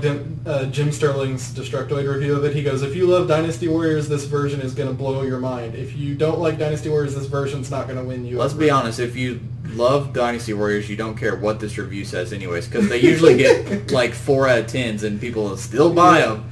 So it's not going to matter. And the thing I like about it It's is like Madden. It's based on a historical era of China, and like all the characters are historical characters. So it's kind of fun to see each version how they do their takes of a historical figure. Like we always joke they need to do a colonial warriors with like freaking Revolutionary War era and crap like that, just so we can see a giant beef George Washington stabbing people with eagles. Axes in each hand. I cannot tell a lie. Today you die. I've been playing little TF2. I quit playing Dead Island Riptide like Drew predicted. What did I tell you? What did I tell you? I played it for like 15 more minutes and I was grinding out some levels and I was like, do I really want to waste my time playing this game more? Yeah, So, you totally do. I dropped it. I played TF2. I played Natural Selection. I don't think I talked about that last week. I don't think I had it yet. You said you picked it up, but you hadn't started Aaron's playing been telling me I need to play it forever. I watched the gameplay video. I was like, this it. I feels lost like... my brother for 2 weeks to that. I was like, this looks like Left 4 Dead 2, but with aliens. It's pretty good. As far as the multiplayer. So I started playing it. I like it. But it is so goddamn hard to be good at. Yeah. It's a game, and that's one thing I do like about it. I love games where the skill gap in multiplayer is really evident. Like you can tell that when you get good at the game, you're gonna wreck everything. If you have a good commander and even a third of your team are good players, you're gonna rape. Like you're gonna instantly destroy the other team. And honestly, I hate being a Marine right now because I'm not very good at the game. And honestly, I just like I was joking with Aaron. I said I call it Rhino Simulator 2 because all I do is pick aliens. And I played as a little guy, and I get killed. I get killed a million times and kill maybe 2 people, and then I save up all my resources to be a rhino. And when I get that rhino, I literally killed like 20 people without dying, and I just like rake. I was like, this is so fun. I used to watch Aaron play it all the time, and I would always laugh at those guys because like you'd be walking along as a Marine, and it's a first-person game, and Aaron would be walking along as a Marine, and the door would open, and just like 4 rhinos are standing there, and they come charging in. You fill up the whole hall. Like there's nowhere to go. And people ragdoll really like in that game when they die. So like you have people flying against walls. It's a good game. I would recommend that one to anyone. It's on sale on Steam. It's been on sale like 3 times now on the summer sale for 75% off. So if you guys play PC at all, give that game a chance. Indie developer. Yeah, it's an indie developer. It's a AAA quality indie development type. You have to learn your maps is one big thing. You have to know what your commander is telling you to do. But yeah, if you guys play on PC and you haven't played that game yet, go to YouTube and like watch a trailer for it. Or the trailer for it on Steam shows quite a bit about the actual gameplay. That's one thing I like about the trailer. There's some good Let's Plays too. So yeah, I've been playing that. I've been having a ball with it. I'm gonna get Street Fighter tonight on Steam. Yeah, you should. And I'm gonna play it with you guys because you guys have finally been playing it again. I'm terrible, but I've been playing it, yeah. I get too mad. Oh, one thing, I'm sure you guys heard it too. They're putting a new Strider game out. You guys know about PC Gamer's been talking about really happy about that. Personally, I never got to play Strider back in the day. Did you guys actually play the Strider game that came out? Genesis game, yeah. I just know Strider from Marvel 2 and was very happy with him. And then he's in Marvel 3 and I'm very happy with him. And now he gets his own game that I actually get to play. So yeah, I'm glad to see that. glad that Capcom's spinning off some characters that might not see games otherwise that were popular in Marvel. I'd like to see a new game with Jin in it. I know Shalir would love to see that. There was something else the Wolverine movie. I've been hearing really good things about the Wolverine movie, and I'm surprised to hear that. I was not excited for this movie at all. I wasn't either. In fact, I was thinking about waiting till the dollar movies just to see it. And then this last week, all I've heard is people that have gotten previews and gotten to see stuff on it are really loving it. Like even on hard like Rotten Tomatoes and stuff, like it's getting good reviews from actual like it's making hard me reviewers. want to go see it. It's getting good reviews. People are saying it's the best Wolverine movie, and everybody is saying it's way better than Origins. Personally, I liked Origins. I know it wasn't extremely comic accurate, and they really effed up Deadpool, but I was definitely entertained by the movie. Did you guys like it at all? I liked it towards the beginning more than I liked it towards the end. Like the first half of the movie, I loved way more. Yeah, and then it just kind of dove off a cliff. Ryan Reynolds was so good as Wade. They've got to let him that be elevator Deadpool. scene was one of my favorite scenes in the movie. And Agent Zero, I really liked Agent Zero in that movie too. He's another character you don't see too often. Well, I don't know, we may not see it this weekend, but I'm definitely gonna see that before it goes out of theaters. Yeah. Okay, so signing off. Remember to check out the dial design contest. Okay. I'll be putting... Apparently I don't get to play games. Oh, I'm sorry. I'm skipping Drew. Wow, man. What have you been playing, Whatever, Drew? I'm out of the room. Legend of Zelda Oracle of Ages. What is Wait, that? the classic Oracle of Ages Yeah. for Game Boy Color? So they just re-released it. I've never on... even heard of this. They You didn't just- play Ages or Oracle of Ages? No. They were a red and a Did blue you play version. Link's Awakening? Yeah. Okay. Dude, do you want more Link's Awakening? I'm not a huge Zelda fan, to be honest. Basically, I don't think it's Oracle- bad. I just think it's way overhyped. Basically, Ages and Seasons were a red and blue version Okay. for Legend of Zelda. Oh, wait. I remember 'Cause those. I had one I and didn't had the play other. them, but I remember They're it coming amazing. out. They were really, They just really came good. out for the Nintendo 3DS store. Okay. Yeah, so they were just released and I played them. I put down money for an EVE Online subscription. Welcome to the club, Gosh. Andrew. I don't know how I feel about myself. I'll see you months from now. Yeah, You'll have a beard. I'll be... I can't... You'll be like, I've been working for 3 months. I made like $10. As I said in $10. a thread the other day, EVE Online is the greatest deception known to mankind. It's so... They tricked us all into thinking Microsoft Office was a game, Yeah, and that we enjoy playing it. yeah. Um, Oh, that's all I've been playing. Oh, Street Fighter, but who cares about that? We are going to play some Street Fighter Yeah. very soon. I'm downloading it as we speak. So remember, the dial design. Go to, I will have a link in the thread, and I will have a link for it on Reddit. I want to thank everybody for listening. We're going to try to get some guests in coming up over the next few weeks, some local players. Maybe if we start getting enough listeners, and we've been doing this for a while, maybe I can talk maybe a WizKids guy into doing a phone interview if I can somehow figure out how to technically manage that. I'm lucky that I get the Without podcast done feedback or as it something. is. What's an internet? So we're going to get some guests on hopefully next week, or at least try to get like one guest a month to come in. Some local judges or some some local players.